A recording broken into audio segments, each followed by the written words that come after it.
ஏற்கனவே 2 பாகம் கருட புராணம் பேசியிருக்கிறோம். இது 3வது பாகமாக ஏன் முதியோர் இல்லத்தை தேர்ந்தெடுத்தேன்னு மஞ்சு அம்மா சொன்னாங்க. அதுக்கு என்ன காரணம் அப்படின்னா, போகிற காலத்துக்கு புண்ணியம். இதெல்லாம் நம்ம போனதுக்கு அப்புறமா கேட்க வேண்டிய புராணம். உயிரோடவே கேட்டோன்னா அதை விட 1000 மடங்கு புண்ணியம். இது ஏன் போகிற காலத்தில் கேட்குறாங்க அப்படின்னா, அந்த ஆன்மா சாந்தி அடைவதற்காக சொல்லக்கூடிய கருட புராணம். என்னை பொறுத்த வரைக்கும் ஒரு 28 வருஷ சர்வீஸில் ஏன் போனதுக்கப்புறம் இந்த கருட புராணம் சொல்லணும், முன்கூட்டியே சொன்னால் பாவங்கள் குறைக்கப்படும் அல்லவா. போனதுக்கப்புறம் கேட்குற பொழுது ஒரு ஆன்மா நம்மை விட்டு பிரிந்த அந்த லோகத்துக்கு போகுது, சொர்க்கத்திற்கு போகிறது. அப்படி சொர்க்கம் போகிற பொழுது நம்ம எல்லாரும் சுற்றி நின்று கொண்டு இந்த கருட புராணம் கேட்டு பயனில்லை. ஏன் பயனில்லை? அந்த ஆன்மா வேணா சாந்தி அடையும், அந்த ஆன்மாவுக்கு வேணா சொர்க்கம் கிடைக்கும். ஆனால் நாம் செய்யக்கூடிய பாவம் செய்து கொண்டு தானே இருப்போம். ஏன்னா அந்த நேரத்தில் அதிகமாக கருட புராணத்தை உட்கார்ந்து கேட்டுட்டு இருக்க மாட்டோம். என்னமோ அந்த ஆன்மா சாந்தி அடையணும்னு ஒரு புராணத்தை வச்சுருப்பாங்க, அவ்வளவுதான். ஆனால் உயிரோடு இருக்கின்ற பொழுதே கருட புராணம் படிக்கணும். ஒவ்வொருவரும் படிக்கணும், ஒவ்வொரு ஆன்மாவும் படிக்கணும், ஒவ்வொரு உடம்பும் படிக்கணும். இந்த உடம்புக்கும் ஆன்மாவுக்கும் நன்மை தரக்கூடிய ஒரு புராணம்னா அது கருட புராணம். மற்ற எல்லா புராணங்களை காட்டிலும் என்னை பொறுத்த வரைக்கும் நான் முதல்ல எல்லாம் நினச்சிட்டு இருந்தது, எதை நினச்சிட்டு இருந்தேன்னா, இந்த உலகத்தில் வாழக்கூடிய அனைத்து மனிதர்களுக்கும் பாரதம் படித்தா அதிகம் குற்றம் பண்ண மாட்டாங்கன்னு நினச்சேன். ஆனால் அதல்ல. ஆனால் பாரதத்தை காட்டிலும் கருட புராணம் படித்தால் குற்றம் குறையும்னு. ஏன்னா அதில் தான் தண்டனை என்னென்னு பிரித்து கொடுக்குறாங்க. மகாபாரதத்துலேயும் தண்டனை உண்டு, இல்லைன்னெல்லாம் சொல்ல முடியாது. மண்ணாசை பெண்ணாசை, ராமாயணத்துக்கு பெண்ணாசைன்னு சொல்லுவாங்க, மண்ணாசை பாரதத்துக்குன்னு சொல்லுவாங்க. ஆனால் அந்த 2 ஆசை மட்டும்தான் இருக்கா மனிதனுக்குன்னா இல்லை, நிறைய ஆசைகள் இருக்கா. ஒவ்வொரு ஆசைக்கும் ஒவ்வொரு தண்டனை கொடுக்கப்படுகிறது. அப்படின்னா ஆசையே படக்கூடாதாம்மா நீங்கள்லாம் கேட்பீங்க, ஏம்மா ஆசையே படக்கூடாதா? மனுஷனாக பிறந்தா ஆசையை தவிர வேறு என்னம்மா இருக்க முடியும்? மனுஷனாக பிறந்தா ஆசை, சாதாரணமான ஆசைப்படலாம் மனிதர்கள். சாதாரண ஆசை என்னது? நல்லா படிக்க, ஒரு குழந்தைய, ஒரு கணவன் மனைவி கல்யாணம் ஆகிடுச்சு. கல்யாணம் ஆன உடனே அவங்களுக்கு என்ன விசேஷம் எல்லாரும் கேட்பாங்க, அடுத்து குழந்தை. சொத்து எவ்வளவு இருக்குன்னு கேட்க மாட்டாங்க. உங்கள் வீட்டில் எத்தனை கார் இருக்குன்னு யாரும் கேட்க மாட்டாங்க. அதே மாதிரி எவ்வளவு நீங்கள் நகை வைத்து கொண்டிருக்கிறீர்கள், இல்லை எத்தனை வீடு வைத்து கொண்டு, அதெல்லாம் யாரும் கேட்க மாட்டா. எத்தனை பிள்ளைகள், சொத்துன்னு நினைக்கிறது பிள்ளைகளை தாங்க. உங்களுக்கு எத்தனை பிள்ளைங்க கேட்குற கேள்வி அதாக தான் இருக்கும். அப்போ அந்த பிள்ளைகள் நம்ம நியாயமாக கேட்கலாம் இறைவனிடத்தில், சுவாமி எனக்கு ஒரு வாரிசு வேணும். சரி, அந்த வாரிசு பிறந்துடுது. அந்த பிறந்ததுக்கு அப்புறமா அந்த வாரிசு வளரணும். அதை வளருகிற பொழுதே, கருவிலேயே வளருகிற பொழுது ரொம்ப விசேஷம் என்னன்னா, மாதா உதரத்துள் மானிட பிறப்புனுள் ஈனமில் செருவில் அப்படின்னு சொல்லிட்டு, ஒரு மாதா, அதாவது ஒரு மாதத்துக்குள்ளர அந்த கருவில் நுழைகிற பொழுது புதுசாக யாரோ வெளியிலேருந்து வராங்களேன்னு அந்த உள்ளே இருக்கிற கிருமி எல்லாம் வெளியில் தள்ளி விட்டுருமா. அத்தை சண்டை போடுமா, அப்படி ஒரு சண்டை. நம்ம நினைக்கிறோம் இதெல்லாம் கூட சண்டை போடுமான்னு. ஆமாம், நம்ம வெளியில் எவ்வளவு சண்டை போடுறோமோ அதை விட கோடி மடங்கு உள்ள அது சண்டை போடுதான். வெளியிலேருந்து எவனோ புதுசாக வரான், உள்ளே விடாத அவனை, வாசப்படிய கதவை சாத்து அடைச்சிடு.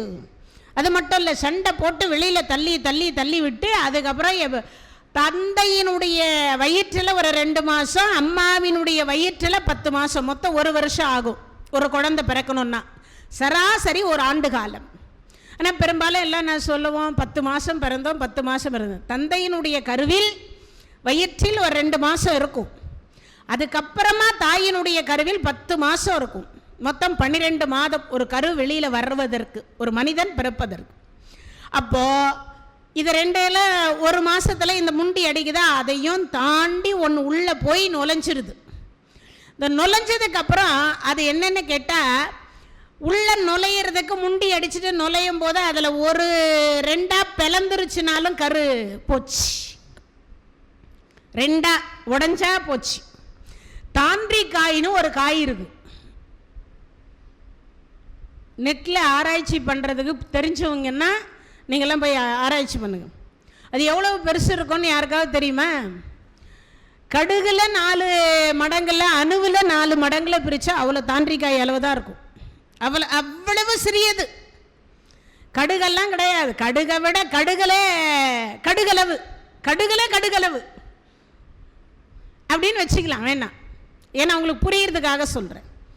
அப்போ அந்த அளவுக்கு அது உள்ள நுழையுது, அது வளர பார்க்குது. ரெண்டா பிளந்துருச்சுன்னா முடிஞ்சு போச்சு, கரு உற்பத்தி ஆகாது. 2வது மாதத்தில் 2ஆ பிளந்தா கரு உற்பத்தி இல்லை, அவ்வளோதான், முடிஞ்சு போச்சு, க்ளோசிங்னு அர்த்தம். சரி, 3வது மாதம் அதையும் தாண்டி பிழைத்து 2 மாதத்தில் பிழைக்குது. 3வது மாதம் மும்மதம், அதுலேயும் பிழைக்கணும்னா என்ன பண்ணுறது? இந்த அம்மா கொஞ்சம் வேகமாக நடந்தாலோ அல்லது படியேறினாலோ, அப்பெல்லாம் இல்லை, என்ன ஆகும்? ஒரு அதிர்வு ஏற்பட்டு அது உடையும் ஆட்டோமேட்டிக்காக. அது அப்போ தான் கூடுது, உடைந்துடும், முடிஞ்சு போச்சு. 4வது மாதத்தில் அப்படி வளருகிற பொழுது, 4 மாதத்தில் அப்படி வளர்றாங்க. 4 மாதத்தில் வளர்ந்ததுன்னா அப்போ தான் கொஞ்சம் பெருக்க ஆரம்பிக்கும். 4 மாதத்தில் கருவினுடைய உருவம் கொடுக்க போகிறாங்க. இந்த உருவம் கொடுத்ததுக்கு அப்புறமாகவும் அதில் என்ன ஆகும்னா, கீழே மலஜலம், தாயினுடைய கர்ப்பப்பைக்கு கீழே மலம் இருக்கும், ஜலம் இருக்கும், ரெண்டும் இருக்கும். இதுக்கு மேலே தான் அந்த கரு இருக்கும். இந்த ரெண்டுத்துக்கும் இருக்கிற பொழுது நாத்தெல்லாம் எடுக்கிறதுனால வெளியிலலாம் ஓடி வர முடியாது. ஏன்னா நம்மெல்லாம் நிறைய பேர் என்ன நினைக்கிறோன்னா, ஒருத்தர் போன பாத்ரூமில் இன்னொரு போகிறதுக்கு போகிறாங்க, தண்ணி ஊற்றுறாங்களா? ஒரு கேள்வி. நம்ம வயிற்றுக்குள்ளேயே அதெல்லாம் இருக்குன்றதை யோசிக்கிறதில்ல, பேசும் பொழுது வேகமாக பேசிடும். ஆனால் அதுக்கு அடுத்து என்னென்னா, 5 திங்களில் முந்துதல் பிழைத்தோம். என்னமோ கஷ்டம், ரொம்ப மாட்டிக்கிட்டோம். நான் இப்போ தான் கொஞ்சம் நேரத்துக்கு முன்னாடி மகாலிங்கம் சொன்னார், கொஞ்சம் லைட்டாக அம்மா பிரகாசமாக தெரியணும், ஒரு லைட்டு போடுங்கன்னு. பேர் இருள் இருக்கு இங்கே, பிழைக்க ஏதாவது லைட் போட முடியுமா? ஏதாவது இருட்டு? ஒன்றும் இல்லை, முடியாது. 6வது மாதம், 6 மாதம் அப்படி ஆகுது, கரு உற்பத்தி ஆயிடுச்சு, எல்லாம் நடக்குது. ஆனால் உணவு அம்மா என்ன சாப்பிட்றாலோ அதில் தான் உணவு போகும். அம்மா என்ன சாப்பிட்றாலோ அதில் பிரிஞ்சு போகும். ஆனால் சில அம்மாக்கள் என்ன பண்ணுறா, டிவி சீரியலை பார்த்துட்டு பொரோட்டாவாக உள்ள தள்ளுறா. அந்த குழந்தைக்கு என்ன பாதிப்பு வரும் தெரியாது. அதே மாதிரி ரொம்ப நேரம் கர்ப்பஸ்திரீகள் மலஜலம் அடக்கக்கூடாது. 1 2 அடக்கக்கூடாது. என்ன அடக்கூடாது? 1க்கு அடக்கினா மந்தனாக குழந்தை பிறப்பான். அதனால தான் டாக்டர் போன உடனே செக் பண்ணி பார்த்துட்டு கை கால் கொஞ்சம் வீக்கமாக இருந்தால் முதல்ல சொல்லுவாங்க, 1 சரியாக போறியான்னு கேட்பாங்க. நிறைய போகணும், நிறைய தண்ணி குடிக்கணும்னு கேட்பாங்க. அந்த வார்த்தைகள் வரும், இந்த டாக்டர் சொல்லுவாங்க. இதையெல்லாம் நம்ம புராணத்தில் திருமந்திரத்திலையும் திருவாசகத்திலையும் கொடுத்துட்டார் மாணிக்க வாசக பெருமான். போற்றி திரு அகவல்னு ஒன்று இருக்கும், அதில் கொடுத்துருப்பார் பாருங்க. இந்த 10 மாதம் என்னென்ன நடக்குன்றதுன்றதை அப்படியே புட்டு வச்சிருப்பார். கிட்டத்தட்ட 4லிருந்து 7ஆம் நூற்றாண்டுக்குள் மாணிக்க வாசக பெருமான் அப்படின்னு சொல்லப்படுகிறது.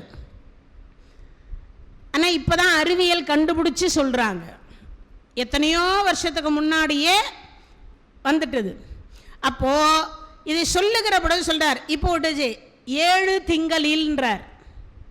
கட்டமும் பிழைத்து 8 திங்களில் கட்டமும் பிடித்து. ரொம்ப கஷ்டம். யாருக்கு? அம்மாவுக்கும் கஷ்டம், அப்பாவுக்கும், யாருக்கு? அந்த குழந்தைக்கும் கஷ்டம். ரொம்ப கஷ்டமாக இருக்கும். உட்கார கஷ்டம், எழ கஷ்டம். இந்த பெரியவங்கெல்லாம் பார்த்துட்டு, ஏய் படு, வலது பக்கமே படு, அப்போ தான் ஆம்பளை புள்ளியாக பிறக்கும்பா. ஆமாம், உங்களுக்கு நிறைய பேருக்கு தெரியுமோ தெரியாதோ? நீங்கள் நல்ல கர்ப்பஸ்திரீகளை நோட் பண்ணி பார்த்தீங்கன்னா அவங்க உட்கார்ந்து எந்திரிக்கிற பொழுது வலது கையை பக்கம் ஊன்றி எழுந்தாங்கன்னா ஆண் குழந்தை தான் பிறக்கும், இடது கை ஊன்றி எழுந்தாங்கன்னா பெண் குழந்தை தான் பிறக்கும். இதை நீங்கள் ஆராய்ச்சி பண்ணாமையே கண்டுபிடிச்சி சொல்லிடலாம். இது முன்கூட்டியே சொல்லிட்டாங்க. மல ஜலம் ரெண்டும் சேர்ந்து அடைக்கினால்னா கண்ணும் குருடா போகும். குருட்டு குழந்தை பிறகுது தெரியுமா? அதுக்கு காரணம் என்ன தெரியுமா? தாய் வயிற்றில் இருக்கின்ற பொழுது ஜலத்தையும் மலத்தையும் சேர்த்து அடக்கினால் அந்த குழந்தை குருடனாக பிறப்பான். அது ஆணோ பெண்ணோ குருடனா பிறப்பான். இதை இப்ப ஆராய்ச்சி பண்ணி சொல்றாங்க. கிட்டத்தட்ட ஒரு 1500 வருஷத்துக்கு முன்னாடியே மணிவாசக பெருமானும் திருமூலரும் நமக்கு கொடுத்தாங்க. ஆனால் நம்மளாம் யாரும் கேள்விப்படலை. கேள்விப்பட்டாலும் அவங்க என்னத்தை அனுபவிச்சு அப்படி சொல்லிட்டு இருக்க போறாங்க. இவரும் கல்யாணம் பண்ணிக்காதவர், அவரும் கல்யாணம் பண்ணிக்காதவர், இவங்கெல்லாம் என்னத்தை ஆராய்ச்சி பண்ணி சொல்லி இருக்க போறாங்க. ஒரு ஆண்டுக்கு ஒரு பாட்டு பாடினவர் திருமூலர். திருமந்திரத்தில் 3000 ஆண்டு காலம் 3000 பாட்டு பாடி கொடுத்தார் நமக்காக. திருமந்திரம் எல்லாரும் படிக்கணும், படிச்சா நமக்கெல்லாம் தெளிவு கிடைச்சிடும். நம்மளாம் ஏன் இவ்வளவு கஷ்டப்படுறோன்றதுக்கு தெளிவு அதில் கொடுக்குறார். எப்படி பிறந்தோம், எப்படி வளரணும், எப்படி இறைவனிடத்தில் போய் சேரணும்னு அக்கு வேற ஆணி வேறன்னு சொல்லுவாங்களே, அது மாதிரி பிரித்து கொடுத்தார். சரி, இதெல்லாம் முடிஞ்சுது. 9 மாதம் கீழே விழுந்துருவோமோன்னு பயப்படுதான் அந்த கரு. 9 மாதம் ஆகுது. அம்மா உட்காரும் போது இடம் பொழுது நம்ம கீழே விழுந்துருவோமான்னு அது பயப்படுதான். அவ்வளவு கஷ்டமா இருக்கு. இதையும் தாண்டி துக்க சாகரத்துள் 10 திங்களில் துக்க சாகரத்துள்ன்றார். துக்க சாகரம்னா என்னது? கடல். துக்க சாகரத்துள் நான் படும் பாடு இருக்கே, என் தாயோடு நான் சேர்ந்து படும் பாடு இருக்கே. அது கொஞ்சம் நஞ்சம் அல்ல, சொல்ல முடியுமா? ஆனால் இப்பெல்லாம் போனால் உடனே டாக்டர்கிட்ட டைம் கொடுத்து நேரம் பார்த்து சுப முகூர்த்தமா, அமிர்த யோகமா, சித்த யோகமா, அது என்னது யோகம், அப்புறம் கரணம், அப்புறம் எல்லாம் அமிர்த சித்த எல்லாத்தையும் பார்த்து இந்த நாளில் ஆப்ரேஷன் பண்ணி எடுங்கன்னு எடுக்கிறோம். ஆனால் அது எழுத்தை யாராவது மாற்ற முடியுமா? முடியாதில்ல. ஆனால் ஆப்ரேஷன் பண்ணி அந்த குழந்தையை எடுத்தாலும் அந்த குழந்தையினுடைய தலையெழுத்து என்னமோ அதை கண்டிப்பாக நடக்க தான் போகுது, நம்மளால் மாற்ற முடியாது. அதனால தான் சொன்னாங்க, அரிது அரிது மானடராய் பிறத்தல் அரிது, கூன் குருடு செவிடு பேடு நீங்கி பிறத்தல் அரிது. அவ்வளவு பெரிய பிறவியை கொடுத்த இறைவனு நம்மளெல்லாம் கர்மாவை பண்ணி என்ன பண்ணுறோம்? சேர வேண்டிய இடத்துக்கு போய் சேராமையே நின்று விடுகிறோம். சேர வேண்டிய இடத்துக்கு எங்கே போகிறதில்ல, இறைவன் திருவடிக்கு போய் சேருவதற்காக நமக்கு இல்லாமையே போகுது. அப்போ ஒரு மனிதனாக பிறந்தக்கூடிய அத்தனை பேரும் இந்த கருட புராணம் கேட்கணும், படிக்கணும். படிக்க தெரிஞ்ச எல்லாருமே தமிழ்லையே நிறைய கொடுத்துட்டாங்க. கருட புராணம் சமஸ்கிருதத்தில் இல்லை, தமிழ்லையே நிறைய இருக்குது. நம்ம எல்லாம் ஒவ்வொரு நரகத்தை பற்றி தெரிந்து கொள்ளணும். நம்ம என்ன செய்தால் என்ன நரகம் வரும்னு தெரிந்தால் நம்ம என்ன செய்ய மாட்டோம்? குற்றங்கள் செய்ய மாட்டோம். அது நம்ம மதத்தில் மட்டும், இந்து மதத்தில் மட்டும் கருட புராணத்தை இன்னும் அந்த அளவுக்கு வெளிப்படையாக நம்ம யாருமே அதிகமாக பேசப்படவில்லை. எல்லா புராணமும் பேசுகிறோம், கருட புராணம் மட்டும் அதிகமாக பேசப்படலை. ஆனால் இதே முஸ்லீம்கள் சொல்கிறாங்க, மறுபிறவியில் அவர்களுக்கு நன்மை கிடைக்கணும்னா நீ 5 வேளை தொழுகை நடத்து. இறந்து விட்ட பிறகு அவர்களுக்காக தொழுகை நடத்துகிறாங்க. இறந்துட்டவங்களுக்காக பாத்தியா பண்ணுறாங்க, இறந்து விட்டவர்களுக்காக தொழுகை நடத்துகிறாங்க. ஒவ்வொரு முறையும் இறந்து விட்டவர்களுக்காக கிட்டத்தட்ட 48 நாள் தொழுகை நடத்தி அவருக்கு மறுபிறவியில் அந்த கபஸ்தானம்னு வாங்க, அவங்க இதில் சுடுகாட்டை என்ன சொல்லுவாங்க? கபஸ்தானம். அந்த கபஸ்தானத்தில் இறைவா அவருக்கு வெளிச்சத்தை கொடுங்க, மறுமையில் நன்மை கொடுங்கன்னு பிரார்த்தனை பண்ணுறாங்க. ஆனால் நாம் யாராவது அதெல்லாம் பண்ணுறோமா? 3வது நாளே போச்சு, முடிஞ்சா போதும். ஆமாம், யார் உட்காந்து இதெல்லாம் பண்ணிகிட்ருக்கா? அன்றைக்கே வா, பாடியை எடுக்கிறீங்களா? அத்தை, மாமா, மாமி, மாமன், அண்ணன், தம்பி, அம்மா, அப்பா எல்லாம் உறவுகளால் இந்த வாயால் அழைத்த இந்த உடம்பை பார்த்து ஆன்மா பிரிந்த உடனே எப்போ எடுப்பீங்க அந்த பாடியை? அப்படி தானே இப்பெல்லாம் வந்துருச்சு. அந்த பாடியைன்னு சொன்னால் கூட கொஞ்சம் நாகரிகமாக இருக்கா. எப்போ எடுப்பீங்க பணத்தை? அப்படி தானே சொல்கிறோம், எல்லாருமே அப்படி தானே சொல்கிறோம். அப்போது இந்த ஆன்மா இருக்கிற பொழுதே எது நன்மை எது தீமை தெரிந்து கொள்ளணும். இன்னொன்று, முடிஞ்ச வரைக்கும், நம்மால் முடிந்த வரைக்கும் பகவான் கீதையில் சொல்கிறார் இல்லையா, பரோபகாரம் ஈதம் சரீரம், இந்த சரீரத்தினால ஒருவருக்கும் தீங்கு செய்யாதே, 4 பேருக்கு நன்மை செய், 4 பேருக்கு நன்மை செய், ஒருவருக்கும் தீங்கு மட்டும் செய்து விடாது. இதை தான் அவர் கீதையில் கொஞ்சம் சொல்லியிருப்பார். அதுபோல வாழுகிற பொழுதே இந்த கருட புராணம் கேட்பது நமக்கெல்லாம் விசேஷம், அவ்வளவு புண்ணியம். இது மற்ற இடத்திற்கு கிடைக்குதோ இல்லையோ, விசிராந்திக்கு இது ஒரு புண்ணியத்தர. ஏன்னா இந்த ஒரு வேளை சொல்லுவாங்க, ஒவ்வொரு ஆன்மாவினுடைய, நீங்கள் பார்த்தீங்கன்னா திருப்பதியில் கொங்கணர் அப்படின்னு சொல்லிட்டு ஒருவர் ஜீவ சமாதி அடைந்திருக்கிறார். பதஞ்சலி முனிவர் வந்து சிதம்பரத்தில் அடைந்திருக்கிறார். அதே மாதிரி போகர் பழனியில் ஜீவ சமாதி அடைந்திருக்கிறார். ஒவ்வொரு இடத்துலையும் அதே மாதிரி மூவர் சமாதின்னு திருச்செந்தூரில், நீங்கள் திருச்செந்தூர் தலத்திலேருந்து கொஞ்சம் உள்ளே வந்து ஒரு 1/2 கிலோமீட்டர் கொஞ்சம் முன்னாடி அந்த கடற்கரை ஓரமே நடந்து போனீங்கன்னா மூவர் சமாதின்னு ஒரு சமாதி இருக்கும். அந்த இடத்துல அந்த 3 பேர் ஆண்டி மடம் கட்டினாங்க. திருச்செந்தூர் தலத்தை ஆண்டிகள் தான் கட்டினது. அது ஆண்டி மடம் கட்டினாங்க, அது கட்டினது முழுக்கவே ஆண்டிகள் தான் கட்டினாங்க. அப்போது யாரோ ஒரு ஆன்மா அந்த இடத்தில், புண்ணிய ஆன்மா நமக்கு அந்த இடத்தில் ஜீவனை விட்டிருக்குமே ஆனால், ஆன்மாவை விட்டிருக்குமே ஆனால், அந்த ஆன்மா புண்ணிய ஆன்மாவாக இருக்குமானால் அந்த இடம் சுபிட்சமடையும், அந்த இடத்தில் இருக்கக்கூடிய அனைவரும் சுபிட்சமடைவார்கள். இதுக்கு முழுக்க முழுக்க காரணம் யாருன்னு சொல்லுங்க எல்லாரும். சாவித்திரி அம்மான்னு சொல்லக்கூடிய ஒரு புண்ணியவதியினுடைய ஆன்மா இந்த விசிராந்தியில் பிரிந்திருக்கக்கூடிய ஒரு அற்புதமான அந்த ஆன்மாவினுடைய காரணத்தினால நீங்க அத்தனை பேரும் சுகபோகமாக இதை கேட்கறதுக்குரிய ஒரு குடுப்பனையை இறைவன் தந்தருளி இருக்கிறார். அப்ப அந்த ஆன்மாவுக்கு நம்ம எவ்வளவு நன்றி கடன் பட்டிருக்கோன்னு யோசிக்கணும். நான் அவங்க உயிரோடு இருக்கும் போதும் நிகழ்ச்சி பண்ணியிருக்கேன், இப்போ இல்லாத பொழுதும் நிகழ்ச்சி பண்ணுறேன். ஆனால் அந்த ஆன்மா புண்ணியம் செய்ததுனால இந்த இடம் சுபிட்சம் அடையுது, இந்த இடத்தில் இருக்கக்கூடிய நாமும் சுபிட்சம் அடைகிறோம். அப்போ ஒவ்வொரு ஆன்மாவும் ஏதேனும் ஒன்றை புண்ணியத்தை செய்யணும், ஏதாவது ஒரு புண்ணியம். அப்போ நம்ம என்ன செய்யணும்னு நீங்களே உங்களை கேள்வி கேட்டுக்கலாம், நம்மால் முடிஞ்ச வரைக்கும் என்ன செய்யலாம், என்ன நன்மை செய்யலாம் அப்படின்னு.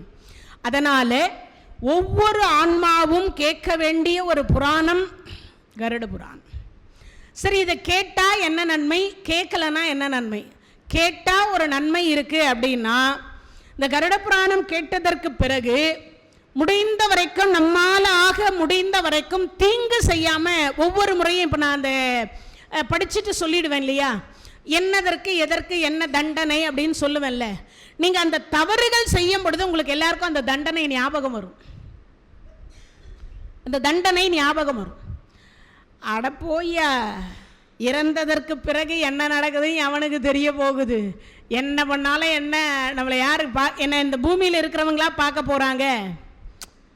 சில பேர் அப்படியே நினைக்கிறவங்க உண்டு தானே, இந்த பூமியிலையா பார்க்க போகிறாங்க, நம்ம சொந்த பந்தமாக பார்க்க போகுது, நண்பர்களாக பார்க்க போகிறாங்க அப்படின்னா கண்டிப்பாக நண்பர்களும் பார்ப்பாங்க, சொந்த பந்தமும் பார்ப்பாங்க. எப்போ பார்ப்பாங்கன்னா, நீங்கள் வேறொரு ரூபத்தில் வந்து அவர்கள் கண்ணு முன்னாடி நின்னால் நீங்கள் தான் என்கின்றது அவர்களுக்கு அடையாளம் தெரியாது.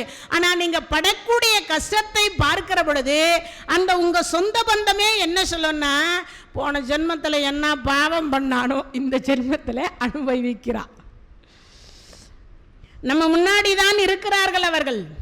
இப்போ நாம் இருக்கோம், மனித ரூபத்தில் இருக்கிறோம். நம்ம கூட இருந்த யாரோ ஒருவர் அதிக கர்மா செய்துவிட்டு நாயாகவோ பேயாகவோ இல்லை வேறு ஏதோ ஜீவனாகவோ வந்து நம்மகிட்டயே வாலாட்டிகிட்டே இருந்தால் கூட நமக்கு தெரியாது. அப்போ என்ன சொல்லுவான், ஏச்சிப்போ, அந்த நாய் நினைக்குமா முன் ஜென்மத்தில் நான் பண்ண பாவத்துக்கு தான் இன்றைக்கி நாயா இருக்கேன்னு. அதுக்கு ஒரு கதை சொல்கிறேன் பாருங்க. ராமபெருமான் அவரிடத்துல ஒரு பஞ்சாயத்து போனது. இரவு 12 மணி ராமர், லட்சுமணர், சீத்தை எல்லாம் நன்றாக உறங்கி கொண்டிருக்கிறார்கள். ஒரு நாய் போய் அங்கே எப்போவுமே அபாய மணின்னு ஒரு மணி கட்டி வச்சிருப்பாங்க. அந்த மணியை ராமருடைய ஆட்சியில் எப்போவுமே அடிச்சதே கிடையாதான். ராமர் ஆட்சியில் அந்த மணியை அடிச்சதே கிடையாது. ஒரு முறை இரவு 12 மணி அடிக்குது. அந்த மணி அடித்த உடனே முதல்ல எப்பவுமே காவலர்கள் ஓடி போய் பார்ப்பாங்க. காவலர்கள் பார்த்த உடனே இந்த நாய் என்ன அப்படின்னாங்க, ராமரை வர சொல்லுன்னு அந்த நாய். உடனே கேட்டுறாதீங்க, அது பேசுமான். பேசக்கூடிய திறனை அன்றைய தினத்தில் இறைவன் அதற்கு கொடுத்திருந்தார். உங்கள் ராமரை வர சொல்லுங்க. உடனே பார்த்தது, நாய்க்கெல்லாம் ராமர் வருவார, எவ்வளோ பெரிய சக்கரவர்த்தி, அவரை போய் வர சொல்கிறீங்களே, அதெல்லாம் வரமாட்டார். உனக்கு என்ன பிரச்சனை அதை சொல்லு முதல்ல. ராமர்கிட்ட தான் சொல்லுவேன், உங்கள்கிட்டலாம் சொல்ல மாட்டேன். ஏன்னா தீர்ப்பு கரெக்டாக சொல்கிறவர் அவராக தான் இருக்கும். தீர்ப்பு கரெக்டாக சொல்கிறவர் அவராகத்தான் இருக்கும். இதே தீர்ப்புக்கு ஒரு கதை சொல்கிறேன் பாருங்க. தர்மர் இடத்துல தர்ம சங்கடம்னு ஒரு கதை போச்சு. உங்களுக்கு ஏற்கனவே சொல்லியிருப்பேன். ராஜசூய வேள்வி நடத்துகிறாங்க. அந்த வேள்வி நடத்துவதற்கு ஒரு பூதம் தடையாக இருக்கு. அந்த பூதத்தை குபேரனுடைய இடத்துல போய் குபேரனை கூட்டிட்டு வரணும். குபேரனை கூப்பிடணும். அது குபேரனுடைய காவலாக அது இருக்கு. புருஷா மிருகம்னு பேர் அதுக்கு. நீங்கள்லாம் பார்த்துருப்பீங்க. எங்கே பார்த்துருப்பீங்கன்னு யாருக்காவது ஞாபகம் இருக்கா?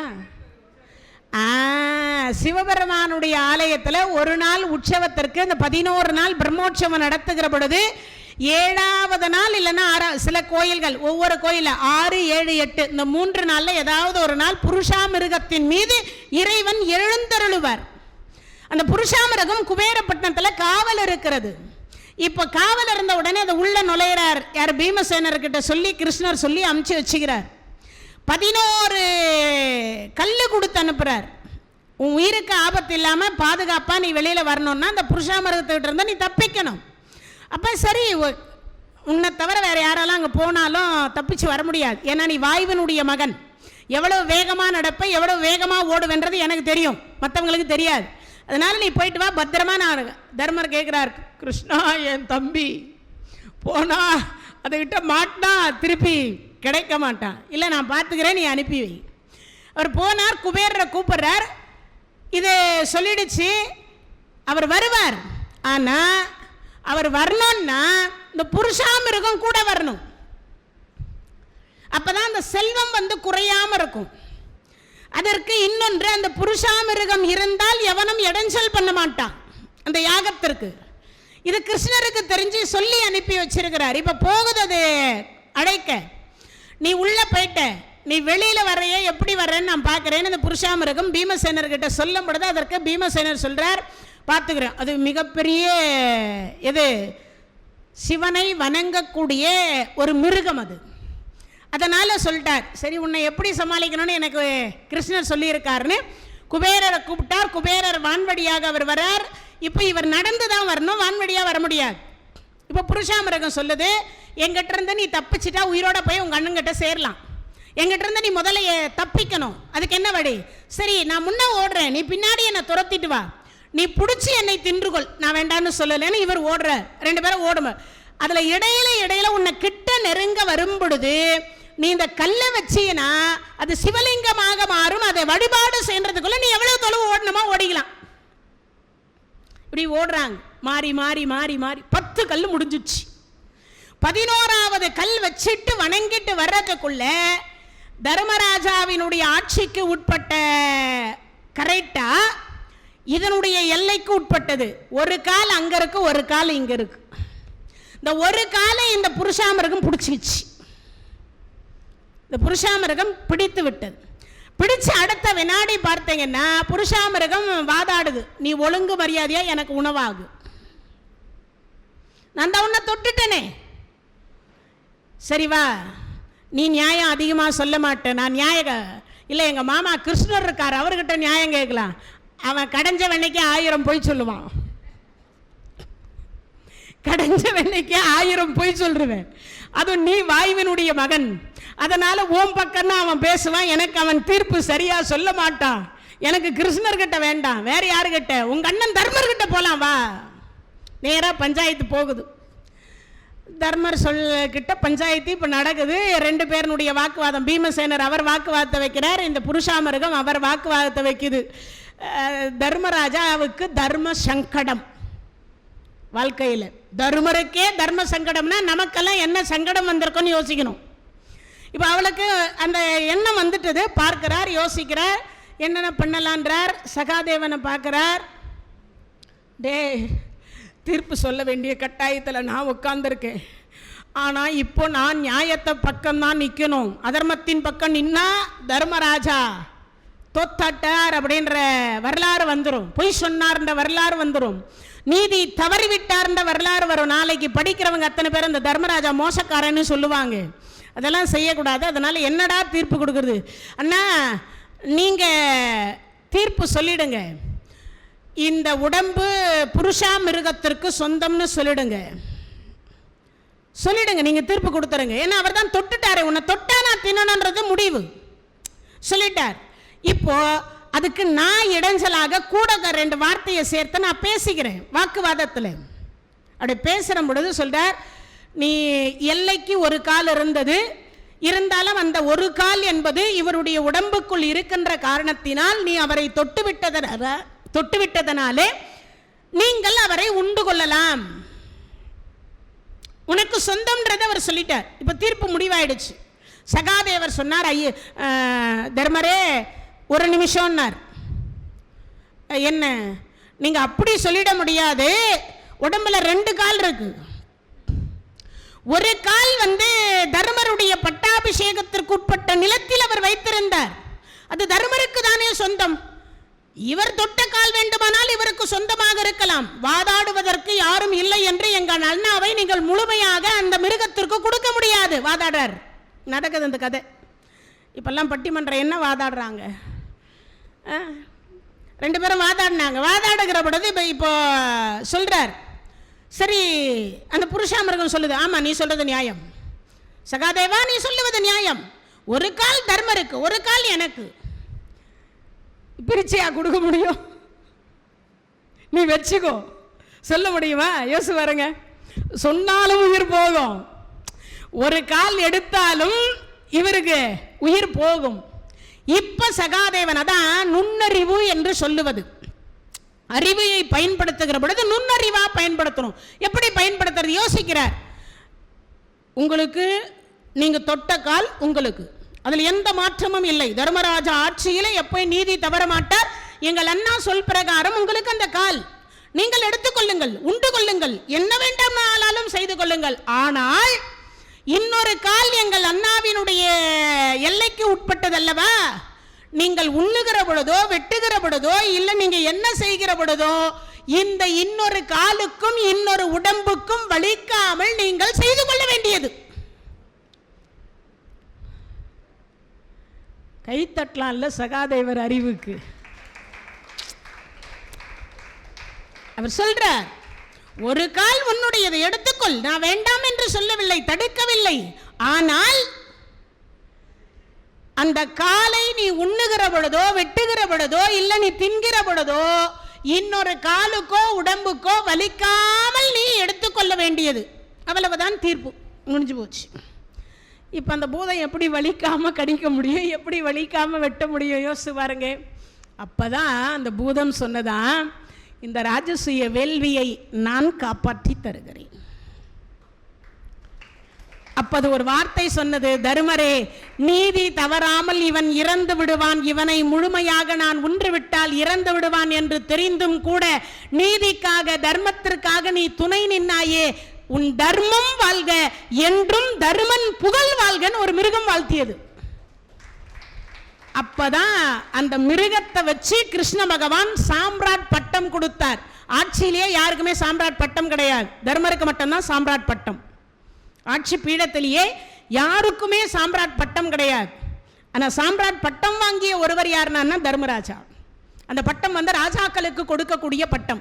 அதில் உத்தமராக இருக்கணும், பொய் சொல்லாமல் இருக்கணும், நீதி தவறாமல் இருக்கணும், அதே மாதிரி நியாயத்தின் பக்கம் இருக்கணும். ஊர் மக்கள் அனைவரும் ஒருவர் கூட தர்மர் கெட்டவர் என்ற வார்த்தை வாயிலிருந்து வராமல் வாழ வேண்டிய ஒருத்தர் வாழ்ந்தால் அவருக்கு சாம்ராட் பட்டம்.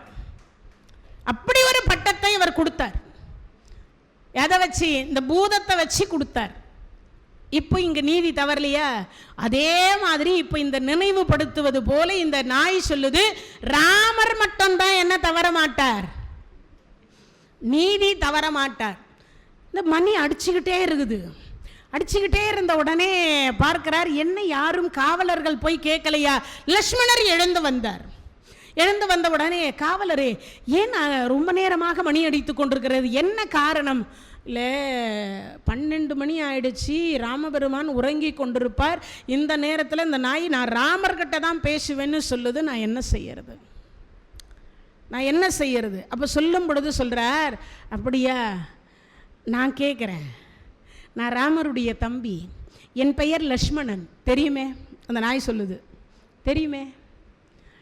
என்னிடத்தில் சொல்லலாமல்ல, என்னிடத்தில் சொன்னாவே ராமரிடத்தில் சொன்னது போல. அவர் சொல்கிறார், ஏதோ இந்த நாய்கிட்ட இந்த லக்ஷ்மணர் சொல்கிறார். இப்போ இந்த நாய் சொல்லுது, கோடி லக்ஷ்மணரும் ராமனும் ஒன்றாகி விட முடியுமா?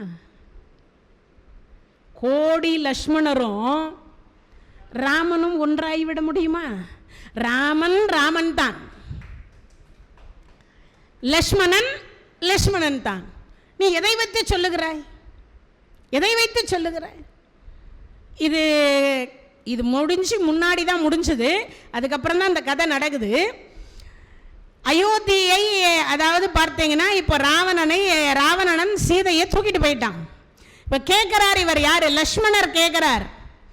விபூஷணாழ்வார் வந்து சரணாகதி அடைகிறார் ராமர்கிட்ட. இந்தா விபூஷணா இலங்காதி பட்டம்னு தூக்கி கொடுத்துட்டார். உயிரோட இருக்கிறான் ராவணன், இன்னும் ராவணனையே கண்டுபிடிக்கல, ராவணனத்தில் போய் சண்டை போடல, ராவணன் இறந்து விடவில்லை. ஆனால் விபூஷணாழ்வாருக்கு ராமபெருமான் பட்டாபிஷேகம் பண்ணிட்டார். இந்தா விபூஷணா இலங்காதி பட்டம்னு கொடுத்துட்டார். இப்போ லக்ஷ்மணனுக்கு சந்தேகம். என்ன சந்தேகம்னா, அண்ணா ஒருவேளை இந்த விபூஷணாழ்வார் வந்து சரணாகதி அடைந்தது போல ராவணனும் வந்து சரணாகதி அடைந்தால் எந்த நாடு கொடுப்பீங்கன்னு கேள்வி. சற்றும் யோசிக்காத ராமபெருமான் சொன்னார், என் அயோத்தியை தருவேன்னார். லக்ஷ்மணர் அசந்து போனார். ஏன் அசந்து போனார்னா, 10 மாசம் தாம் பொண்டாட்டியை கஷ்டப்படுத்தி 10 மாசம் உண்ணாமல் உறங்காமல் ஒரு பெண்ணை தூக்கிட்டு கொண்டு போய் வைத்து கொண்டிருக்கக்கூடிய ஒருவனுக்கு அவன் வந்து காலில் விழுந்து சரணாகதி அடைந்து விட்டால் அவனுக்கு தன் நாட்டுக்கு ராஜாவாக ஆக்கக்கூடிய ஒரு பெருமை உடைய ஒரே ஒருவர் யாரான ராமபெருமான். அது வேற யாராலும் முடியாது. லக்ஷ்மணனுக்கு கோபம் வரும். கோபம் வந்தால் என்ன பண்ணுவார்? அவனை கொன்று விடுவார். அதுதான் அங்கே நடக்கும். ஆனால் தன் காலில் விழுந்த ஒருவனை மன்னித்து மறக்கணும். தன்னை சரணாகதி யார் அடைகிறாங்களோ அவங்கள மன்னிக்கணும். இன்னொன்று, அவன் செய்த தீயவற்றை மறந்துடணும், அப்பவே மறந்துடணும். இல்லைன்னா சும்மா மன்னிக்கிற மாதிரி மன்னிச்சு தண்டனை கொடுக்குற மாதிரி தண்டனை கொடுக்கூடாது. அப்போ மன்னிக்கின்றவன் மனிதன், மறக்கின்றவன் தெய்வம். மன்னிக்கவும் செய்து மறக்கவும் செய்தானா அவன் தெய்வத்தின் மேல தெய்வம், அவனுக்கு மேல ஒரு தெய்வம் கிடையாது. அதை தான் ராமர் செய்வார். இப்போ இந்த நாய் சொல்லுது, கோடி லக்ஷ்மணன் ஆனாலும் ராமர் ஆக முடியாது, நீ போய் ராமனை வர சொல்லுன்னுச்சு. இப்போ இதில் ஒரு எல்லாரும் கேள்வி கேட்பீங்க, அதுக்கும் 5 அறிவு, நமக்கும் 6 அறிவு. மனிதர்கள் வந்து தங்களுடைய நியாயத்தை கேட்கறாங்கன்னா அவங்களுக்கு தீர்ப்பு சொல்லலாம். ஆனால் 84 லட்சம் யோனி பேதமும் வந்து என்ன குற்றம் கேட்டாலும் அதற்கு தீர்ப்பு சொல்ல வேண்டிய இடத்தில் அந்த ஆட்சியில எந்த மன்னன் அமர்ந்திருக்கிறானோ அவனுக்கு உண்டு. அது நாய் கேட்டாலும் சரி, நரி கேட்டாலும் சரி, மரம் கேட்டாலும் சரி, செடி கேட்டாலும் சரி, அதற்கு தீர்ப்பு நியாயமா கொடுக்கணும். இதான் மன்னனுடைய கடமை. இன்னொன்று, அந்த மரத்திலிருந்து மனிதன் வரைக்கும் 84 லட்சம் யோனி பேதம்னு சொல்றோம் இல்லையா, அது இந்த மன்னனை நம்பணும். இந்த மன்னன் அதற்கு தீர்ப்பு சரியாக சொல்லணும். இதான் மன்னனுடைய பொறுப்பு. எல்லா உயிரையும் தன் உயிர் போல பார்க்கணும். அதான் மன்னனுக்கு வேலை. அந்த காலத்து மன்னனுக்கு, இப்ப இல்லை. ஏன்னா அதையும் சொல்லணும்ல. அந்த காலத்து மன்னர்களுக்கு, இந்த காலத்து மன்னர்களுக்கு, அந்த காலத்து மன்னர்களுக்கு.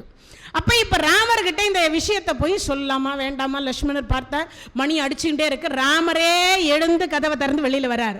லக்ஷ்மணா, என்ன இது இவ்வளவு நேரம் மணி அடித்து கொண்டிருக்கு, என்னதான் செய்து கொண்டிருக்கிறீர்கள்? அண்ணா, ஒன்றும் இல்லை அண்ணா, ஒரு நாய் வந்திருக்கிறது, அதற்கு அது என்னமோ சொல்ல நினைக்குது, ஆனால் என்கிட்ட சொல்ல மறுத்து விட்டது, காவலர்கிட்டையும் சொல்ல மறுத்து விட்டது. சரி, யாரிடத்தில் தான் சொல்லுமாம்? தங்களிடத்தில் மட்டும்தான் சொல்லுமாம், அதுவும் தாங்கள் தான் நியாயம் வழங்க வேண்டுமாம், தீர்ப்பு வழங்கணுமா? நாய்க்கு யார் குற்றம் இழைத்திருப்பார்? சரி, நானே வரேன். அவர் இறங்கி வந்தார். வணக்கம் ராமா, வணக்கம். உன்னுடைய கஷ்டம் என்ன, துன்பம் என்ன, யார் மேலே குற்றம் சுமத்துகிறாய்? இல்லை, ஒரு முனிவன் என்னை அடித்து விட்டான். ஒரு முனிவன் உன்னை அடித்து விட்டானா? ஆமாம், அடித்து விட்டான். அவன் ஏன் அடித்தான்? அதை நீங்க தான் இப்ப தீர்ப்பு சொல்லணும். அது மட்டும் இல்ல, தண்டனையும் கொடுக்கணும். நேரா இப்ப முனிவன் எங்க இருக்கிறார்? முதல்ல நாய் போகுது, அதுக்கப்புறம் ராமர் போறார், அதுக்கப்புறம் லக்ஷ்மணன், அதுக்கப்புறம் காவலர்கள், அதுக்கப்புறம் அயோத்தியே போச்சு. 12 மணிக்கு இந்த தீர்ப்பு. என்ன தீர்ப்பு? அயோத்தி மக்கள் மொத்த பேரும் போறாங்க. ராமர் என்ன தீர்ப்பு கொடுக்க போறார்? இந்த நாய் யார் மேல குற்றம் சொல்ல போகிறது? அந்த முனிவர் யார்? எல்லாம் தெரிஞ்சுக்கணுமே, அதுக்காக எல்லாம் போறாங்க. இப்ப போன உடனே அந்த முனிவர் உறங்கி கொண்டிருக்கிறார். அந்த சத்தத்தை கேட்டு அவரே கண்பிடித்தா, வணக்கம் ராமா, வணக்கம், நீங்க ஏன் இங்க வந்திருக்கீங்க? இல்ல, இந்த நாயை ஏன் அடித்தாய்? அது உன் மீது குற்றம் சாட்டி இருக்கிறது. இல்லை, நானே பிச்சை எடுத்துட்டு வந்து சாப்பிட்டேன். நான் சாப்பிட்லான்னு கையை கழுவிட்டு சாப்பிட்றதுக்கு கையை இப்படி எடுத்துட்டு சாப்பாட்டில் போகும்போது இது அந்த சாப்பாட்டை பிடுங்கிட்டு போய் அதை சாப்பிட்டதை அதான் அடித்தேன்னார். காலையிலிருந்து நானே கொலை பட்டினி எல்லாம் சொல்லுவோம்ல, கொலை பட்டினி. அது என்ன அர்த்தம்? கொலை பட்டினா என்ன அர்த்தம்? இந்த உள்ள கோடிக்கணக்கான பூச்சிகள் உள்ள இருக்கான். நம்ம உணவு போடலைன்னா அது நம்மளையே தின்னுமா. உள்ளுக்குள்ள இருக்கக்கூடிய குடல்களை தின்ன ஆரம்பிச்சிருமா. அப்ப தின்ன உடனே நாம என்ன பண்ணிக்கிறோம்? நம்மை நாமே கொலை செய்து கொண்டிருக்கிறோம். இன்னொன்று, இந்த பசியினுடைய கொடுமை தாங்க முடியாம சில உள்ள இருக்கக்கூடிய அந்த நம்மளை ஜீரணிக்கிறதல்லவா அந்த பூச்சிகள் அதுவே ஒன்றை ஒன்று தின்று கொள்ளும், இல்லைன்னா உயிரை விட்டுடும். அதுக்காக தான் அதை கொலை பட்டினின்றாங்க. அந்த ஜீவனை கொல்லுவதற்கு நமக்கு உரிமை இல்லை. நம்ம சரியான நேரத்தில் சரியான முறையில் சரியானதை சாப்பிடணும். அதான் அங்கே விஷயமே. கரடு முரடா சாப்பிட்டோன்னா அந்த உள்ள இருக்கிற குடல் சொல்லுமா, படும்பாவி ஜீரணிக்க முடியாத என்னென்னத்தையும் உள்ள தள்ளுறான் அப்படின்னு திட்டுமா.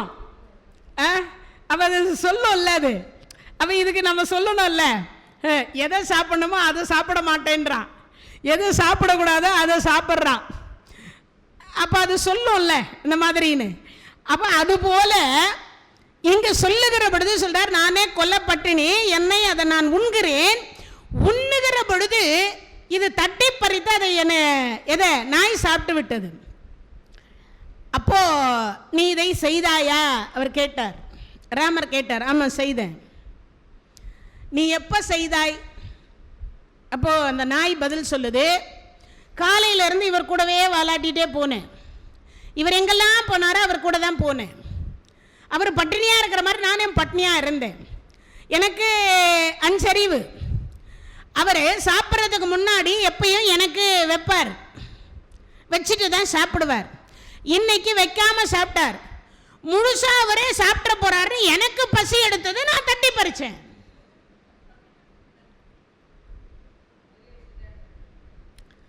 எப்பயும் வைக்கிற சாப்பாட்டை அவர் வச்சிருந்தாருன்னா நான் ஏன் தட்டி பறிக்க போறேன்? அப்ப சொல்லுது, ஆமா நான் வைக்கலதான், எனக்கு பட்டினி, நான் சாப்பிட்டேன், இல்லைன்னு சொல்லல. நான் ஏன் இதுக்கு வைக்கணும்? நான் பிச்சை எடுத்து நான் சாப்பிட்றேன், இதையும் போய் பிச்சை எடுக்க சொல்ல. அப்போ எனக்கு தான் அஞ்சறிவு. நான் இப்போ அம்மா பிச்சாந்தேகி நீ அடித்து அதை விட 4 மடங்கு அடிப்பா. அடிக்கிறதோட நிறுத்தினா பரவாயில்ல. என்ன பண்ணுவா? சுடுதண்ணியை காய்ச்சி மூஞ்சில் ஊற்றுவா. ஆமாம், இதெல்லாம் நடக்கும். இந்த டீ கடையாண்ட பார்த்தீங்கன்னா நிறைய பேர் பிஸ்கட் வாங்கி போடுவாங்க. சும்மா இதுங்க தொந்தரவு பண்ணிக்கிட்டே இருக்குன்னா அந்த டீ கடைக்காரர் சில இடத்துங்களை என்ன பண்ணுவாங்கன்னா சுடுதண்ணி கொத்தி வச்சுட்டு அதுக்கு மேலே ஊற்றுவாங்க. சில இடத்துல சில நாய்கள் பார்த்தீங்கன்னா வெந்து கிடக்கும். நீங்கள் பார்த்துருக்க மாட்டாரு. ஏன்னா இந்த ரோடுகளில் போகிற பொழுது அந்த தெருநாய்கள் அந்த மாதிரி இருக்கும். சில இடத்துங்களில் பார்த்துருப்பீங்க. அதெல்லாம் இந்த மாதிரி நடக்கிற சில விஷயங்கள் தான். உடனே டீ கடைக்காரரெல்லாம் கேஸ் போட்டு போகிறாங்க. ஏன்னா அம்மா இப்போல்லாம் எதை பேசுகிறதுக்கும் வாயை திறந்து பேசவே முடியாது. அந்த மாதிரி குற்றமாக எதை சொன்னாலும் குற்றமாக எடுத்து அதுக்கு ஒரு இதை தெரிவிக்கிறாங்க. செய்தவர்களுக்கு தான் அந்த பாவமே தவிர நமக்கு இல்லை. அப்போது இங்கே சொல்லுகிற பொழுது அதை செய்கிறாங்க. இப்போ இவர் கொடுத்துருந்தா நான் அதை செய்திருக்க மாட்டேன். இவர் கொடுக்கல, எனக்கும் பசி, அதனால் நான் தட்டி பறித்தேன், அதனால நான் அந்த உணவை சாப்பிட்டேன். இப்போ அதுக்கு பதில் சொல்லணும். இப்போ ராமர் தீர்ப்பு கொடுக்கணும். அடித்தது தப்பு. நீ எப்பயும் வைக்கிற மாதிரி ஒரு படி வச்சுட்டு இருந்தால் அது பாட்டுக்கு சாப்பிட்டுட்டு படுத்துட்டு இருந்துருக்கும். அதுக்கு 5 அறிவு அவங்க அது பிச்சை கேட்டால் யாரும் போட மாட்டாங்க. ஆனால் நீ 6 அறிவு படைத்தவர். முதல்ல நம்ம வீட்டில் இருக்கக்கூடிய ஜீவன்களுக்கு உணவு கொடுத்ததுக்கப்புறம் தான் நம்ம சாப்பிடணுன்ற ஒரு முறை இருக்குது, பண்பாடு இருக்குது. இப்போ கொடுக்காதது யாருடைய தப்பு? உன்னுடைய தப்பு. சரி, இப்போ சொல்லணும், ராமர் தீர்ப்பு சொல்லணும். அந்த நாய்க்கும் இந்த முனிவருக்கும் என்ன சொல்கிறதுன்னு தீர்ப்பு சொல்லணும். இவருக்கு என்ன சொல்கிறது? அப்போ இவர் ஒன்றுன்னா கேட்குறாரு. சவுக்கால 4 அடி அடிக்க சொல்லவா? வேண்டாம். சிறையில் ஒரு 4 மாதம் போட சொல்லவா? வேண்டாம். எது இந்த நாய் சொல்லுது? வேண்டாம் வேண்டாம் வேண்டாம். எத்தனை தண்டனை இருக்கோ எல்லா தண்டனையும் சொல்லிட்டார். சரி, ஒரு 4 நாளைக்கு பட்டினியாக போட்டுட்டுடுமா? காவல் அவர் சாப்பிடாம அவரை விரதம் இருக்க வைக்கவா? அதுக்கும் வேண்டான்னு. எல்லாம் வேண்டாம் வேண்டாம் வேண்டாம் வேண்டான்னுடுச்சு. ராமருக்கு ஒன்றும் புரியல. சரி, தீர்ப்பு உன் கையில் கொடுக்குற, நீயே தண்டனையை கொடு. ஏன்னா நீ தான் அடி வாங்கினவன். அந்த அந்த அடியினுடைய வலி எவ்வளவு இருக்கும் என்று உனக்கு மட்டுமே தெரிந்து, எனக்கு தெரியாது. அதனால நீயே அவருக்கு தண்டனை கொடு. ஏன்னா நான் கொடுக்குற தண்டனை தான் எதுவுமே நீ வேண்டாம் வேண்டாம் வேண்டான்ட்டு. பக்கத்தில் ஒரு பெருமாள் கோயில் இருந்தது. அந்த கோயிலை போய் தினமும் இந்த முனிவர் பெருக்கி தொடச்சி அந்த பெருமாளுக்கு தண்ணி கொடுத்து அந்த பெருமாள் கோயிலில் கொடுக்குற புளியோதரையே சாப்பிட்டுட்டு வர கடவுது சாகும் வரை தீர்ப்பு இது கொடுத்தது இந்த நாய். சரி, ராமருக்கு தீர்ப்பு முடிஞ்சிச்சு. போய் படுத்தார். தூக்கம் வரல. இவ்வளவு தண்டனை கொடுக்குறேன்னு சொன்னேன், அந்த நாய் வேண்டான்னுச்சு. ஆனால் இந்த நாய் அந்த முனிவருக்கு ஏன் இப்படி ஒரு தண்டனையை கொடுத்தது? ராமருக்கு அவ்வளோ படித்த ராமருக்கு ஒன்றும் புரியலை. மறுநாள் போனார். லக்ஷ்மணா, அந்த நாய் எங்கே இருக்குன்னு தேடி கண்டுபிடினார். கண்டுபிடிச்சாங்க. ராமர் போகிறார். போன உடனே என்ன விடை தெரியல, அதனால் கேட்குறாரு. இப்போ சொல்கிறார் அதற்கு பதில், வணக்கம் வணக்கம் ராமா, நான் ஏதாவது குற்றம் செய்து விட்டேன்னா யாருன்னா கம்ப்ளைண்ட் பண்ணிட்டாங்களா, அதனால் எனக்கு தண்டனை கொடுக்க போறேன். அந்த நாய் கேட்குது, இல்லை இல்லை, நேற்று நீ ஒருவருக்கு தண்டனை கொடுத்தாய் அல்லவா? ஆமாம் கொடுத்தேன். அந்த தண்டனையினுடைய நீதி தான் என்ன? அந்த பெருமாள் கோயிலை சுத்தம் பண்ணால் அவருக்கு புண்ணியம் கிடைக்கும். அந்த பெருமாள் கோயிலை கழுவுனா புண்ணியம் கிடைக்கும். அந்த பெருமாள் கோயிலை பெருக்குனா புண்ணியம் கிடைக்கும். அந்த பெருமாள் கோயிலுடைய புளியோதரையை சாப்பிட்டா அவருக்கு புண்ணியம் கிடைக்கும். இவ்வளவும் செய்தாலும் அவருக்கு புண்ணியம் தான் கிடைக்கும். அதில் என்ன தண்டனை கிடைக்கும்னார். ஏற்கனவே நானும் இந்த மாதிரி இருந்தேன். நான் முன் ஜென்மத்தில் நிறைய செல்வம் வைத்திருந்தேன். நிறைய பேர் வந்து என்கிட்ட என்னென்னமோ கேட்டாங்க. என்னிடத்தில் இருக்கக்கூடிய அனைத்தையும் வச்சுட்டு நான் இருமாப்பில் யாருக்கும் எந்த ஒரு பயனும் செய்யாமல் நான் ஒரு கொடுமைக்காரனாக இருந்த ஒரு காரணத்தினால் இன்றைய தினத்தில் நான் நாயாக பிறந்து ஒருவேளை சோற்றிற்கு நான் இவர் கையெல்லாம் எதிர்பார்த்து காத்து கொண்டிருக்கிறேன். என்னை அடித்த பாவம் அவரை சேராமல் இருக்க வேண்டுமானால் இந்த பெருமாள் கோயிலை சுத்தம் செய்து அங்கு கொடுக்கக்கூடிய அந்த பிரசாதத்தை அவர் உண்டால் இந்த கர்மா இதில் கழிந்து விடும். அதனால் அவருக்கு தண்டனையும் கிடைத்த மாதிரி இருக்கும், போகிற காலத்திற்கு புண்ணியமும் கிடைக்கும். நான் நாயாக பிறந்த அடுத்த பிறவியில் கஷ்டப்படுவது போல இவர் நாயாக பிறந்த அடுத்த வேளை உணவுக்கு கஷ்டப்படக்கூடாது என்பதற்காக இந்த தீர்ப்பை கொடுத்தேன். ராமர் நினைத்தார், நீ நாயே அல்ல. மனித குலத்தில் கூட ஒருவன் தனக்கு இழைத்த கொடுமையை காட்டி அவன் கொடுமையை அனுபவிக்கணும்னு நினைக்கக்கூடியவர்கள் தான் மனிதர்கள். நமக்கு கிடைச்ச தண்டனை அவன் மட்டும் சுகமாக இருக்கானேன்னு நினைக்கிறவங்க தானே நம்ம எல்லாரும். ஆனால் அந்த ராமரிடத்தில் சொன்ன அடுத்த வினாடி ராமர் அசந்து போய் கையெடுத்து அந்த நாயை பார்த்து வணக்கம் சொன்னாராம்.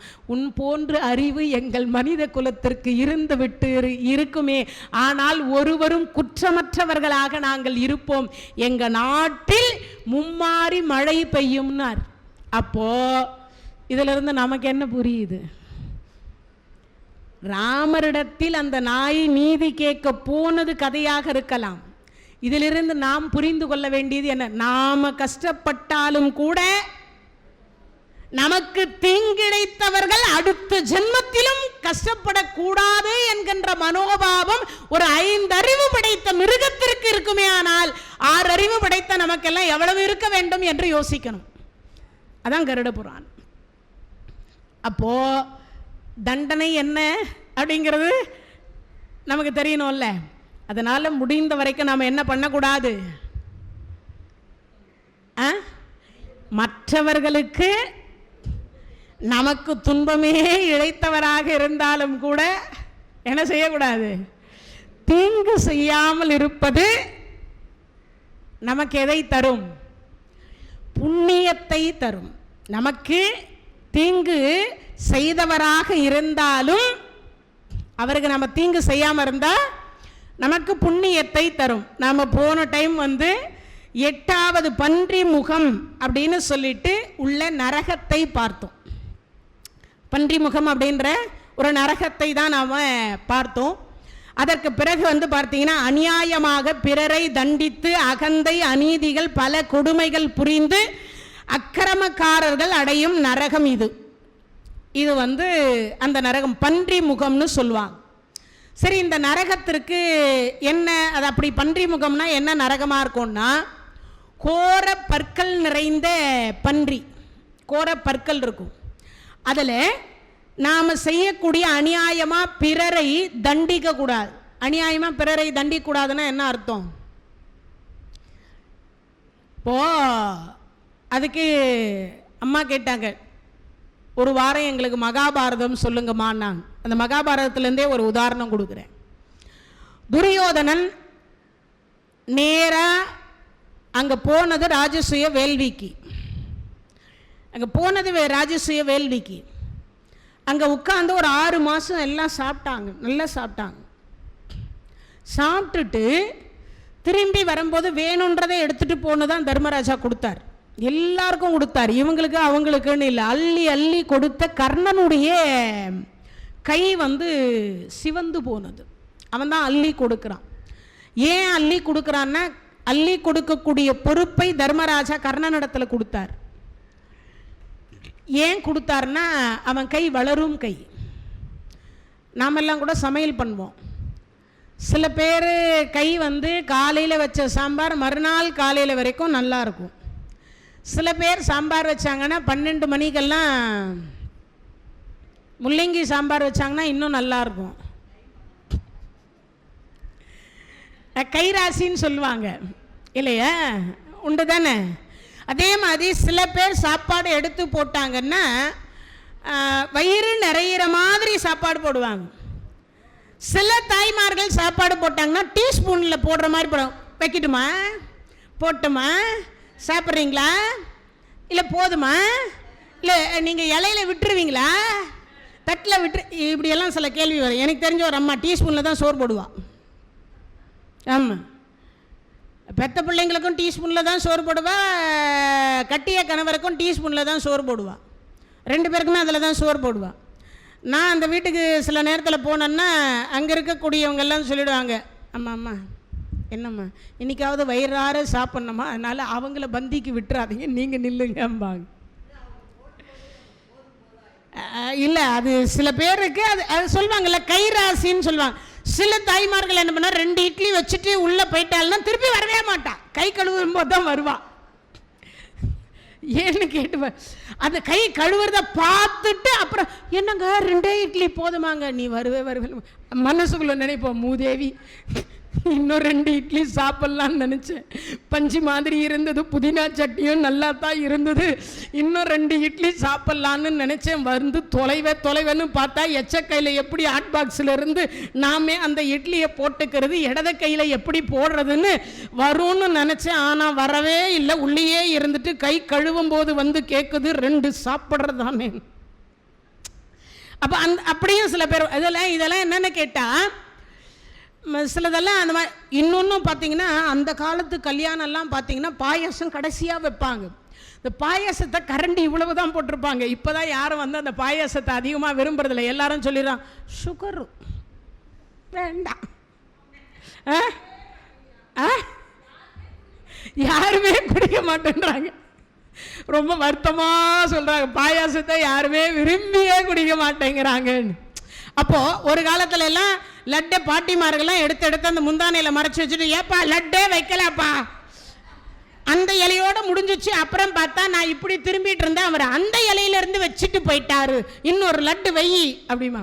என்ன கேட்டால் இன்னொரு லட்டை எடுத்தேன், அதையும் எடுத்து பாட்டி வச்சுக்கிட்டு சொல்லும், ஏக்கா நான் கேட்டால் அவங்க எதனா சொல்லுவாங்க, எதுக்குடி இத்தனை எடுத்து வைக்கிற? ஐயா 2 பேருனுங்க அங்கே இருக்குது, ஒன்றுக்கு ஒன்று அடிச்சுக்கல, 3 பேர், 2 எடுத்துட்டு இன்னும் 1 வேணும். ஒரு காலத்தில் இதெல்லாம் உண்டு. அந்த உண்ணக்கூடிய பொருள்லாம் அப்படியெல்லாம் பார்த்தாங்க. அந்த மாதிரி சில பேர் போடுற உணவு முறைகள் அந்த மாதிரி இருக்கும், பார்த்துருவீங்க. கைராசி அப்படிங்கிற ஒன்று இருக்கும். அது மாதிரி இந்த உணவுகளை 6 மாதம் உட்கார்ந்து சாப்பிட்டான் துரியோதனன். எல்லாருக்கும் அள்ளி அள்ளி கொடுத்தான் கர்ணன். யாரு? தர்மராஜாவினுடைய ராஜசூய வேள்வியில எல்லாம் போனது, அவ்வளவு செல்வங்கள் போனது. ஏன்னா குபேரனே வந்திருந்தார், எங்க பூமிக்கு வந்திருந்தார், 33 கோடி தேவர்கள் வந்திருந்தாங்க. கிருஷ்ணர் தலைமை தாங்கினார், அவருக்கு தான், கிருஷ்ணருக்கு தான் அந்த யாகத்தினுடைய பலனை கொடுத்தாங்க. அவ்வளவும் நடந்து கொண்டிருந்த அப்ப இவங்க இவ்வளவு செல்வங்கள் போச்சு, எல்லாருக்கும் போனது. எவ்வளவு வேணுமோ அள்ளி கொண்டு போன்னு தான் சொன்னார். அந்த செல்வத்தை பார்த்தவனுக்கு மனம் பொறாமை கொண்டது. அந்த செல்வத்தை எப்படின்னா அபகரிக்கணும்னு. எப்படி அபகரிக்கிறது? மீட்டிங் போட்டான், எல்லாம் பண்ணான். கடைசியில் சகுனி சொல்லிட்டேன், அதெல்லாம் வேண்டாம், நீயும் ஒரு மண்டபம் கட்டு, கிரகப்பிரவேசத்துக்கு வர சொல்லு, வந்ததுக்கு அப்புறமா அவனை எப்படியாவது சாப்பாட்டுக்கு சிறிது நேரம் ஆகும்னு சொல்லிட்டு சூதாடவை, நான் ஆடி உனக்கு மொத்தத்தையும் கொடுக்குறேன்னா. வஞ்சகத்தன்மை. அது மாதிரி அநியாயமாக பிறரை தண்டித்து அகந்தையுடன் அநியாயமா. இன்னொன்று, அப்போ அந்த இடத்துல விதுரர் சொன்னார், ஓலை எழுதி கொடுக்குறாங்க, இந்த மண்டபத்திற்கு ஓலை எழுதி நீ வரணும், தருமர் வரணும் அப்படின்னு சொல்லி ஓலை எழுதி கொடுக்குறாங்க. அப்போ விதுரர் சொல்றார், என்ன சொல்றார்னா, நீ இந்த ஓலை வேண்டாம், அனைத்து நாடு நகரம் பொன் பொருள் குதிரை யானை பட்டத்தவர்கள் மகுடத்தவர்கள் இருக்கக்கூடிய 56 தேசத்து ராஜாக்கள் கட்டக்கூடிய கப்பம் அனைத்தையும் நீ விட்டு தருமா, நீயும் உன் தம்பிமாரும் உன் மனைவிமாரும் உன்னுடைய பிள்ளைகளும் காட்டுக்கு செல் என்று ஒரே ஒரு கையெழுத்து போட்டு திருதராஷ்டிரர் கொடுத்து விட்டால் அவன் நாடு விட்டுட்டு காடுக்கு போயிடுவான். இவ்வளோ பெரிய சூது தேவையே இல்லை, வஞ்சகத்தன்மையாக தேவையே இல்லை. ஆனால் விதுரருடைய சொல் அந்த இடத்துல எடுபடலை. இன்னொன்று என்னன்னா, பெரியோர்கள் சொல்லக்கூடிய வார்த்தையை அவன் கேட்கல. அப்போ இங்க சொல்லும்போது சொல்றார், பன்றி முகத்தில் யார் யாருக்கு தண்டனைன்னு ஒன்று சொன்ன இல்லையா, அதில் சொல்றார், அநியாயமாக பிறரை தண்டித்து அகந்தையுடன் அநீதி பல வகை கொடுமை புரிந்த அக்கிரமக்காரர்கள் அடையும் நரகம் இது. பன்றி இருக்கும், பெரிய பன்றி, உருவத்தில் ஒரு மலை மாதிரி இருக்குமா அந்த பன்றி. அதுக்கு கோரப்பற்கள். அதுக்கு கோரப்பற்கள்னா நீங்கள் நினைக்கிற மாதிரி ஏதோ இவ்வளோண்டு எல்லாம் இல்லை, 2 கிலோமீட்டர் 3 கிலோமீட்டர் இருக்குமா ஒரு பல்லும். அதுக்கு உள்ள நம்மளை தள்ளுவாங்களாம். அநியாயமாக நடந்தால், அநியாயமாக நம்ம யாராவது நடந்தோம்னா, பிறரை தண்டிச்சோம்னா, அந்த தண்டனைக்கு உரியது என்ன அப்படின்னா அந்த மாதிரி செய்வாங்களாம். அதர்மத்திற்கு வழிவகுக்க கூடாது, அநியாயமாக லஞ்சம் வாங்கக்கூடாது, அநியாயமாக லஞ்சம் வாங்கிட்டு வேலை செய்யக்கூடாது. அதை சொல்றார், நீதி தவறக்கூடாது. எப்பொழுதுமே என்ன தவறக்கூடாதா? நீதி யாருக்கு? நான் முன்பே சொன்னலையா, தர்மராஜா அவ்வளோ பெரிய ஆட்சி பண்ணார், தன் தம்பி தான், ஆனால் அநியாயமாக தீர்ப்பு கொடுக்கல. என்ன கொடுக்கல? அநியாயமாக அவர் தீர்ப்பு கொடுக்கல. ராமபெருமான் என்ன கேட்டார்? விபூஷணாழ்வாருக்கு பட்டத்தை கொடுத்து விட்டார். ராவணன் வந்து பட்டம் கேட்டால் என்ன செய்வார்? சரணாகதி அடைகிறார். ராவணன் வந்து சரணாகதி அடைந்து விடுகிறார். ராமரே என்ன கொடுப்பீங்கன்னார். என் நாட்டை தருவேன்னார், அயோத்தியை தருவேன்னார். யாருக்கு?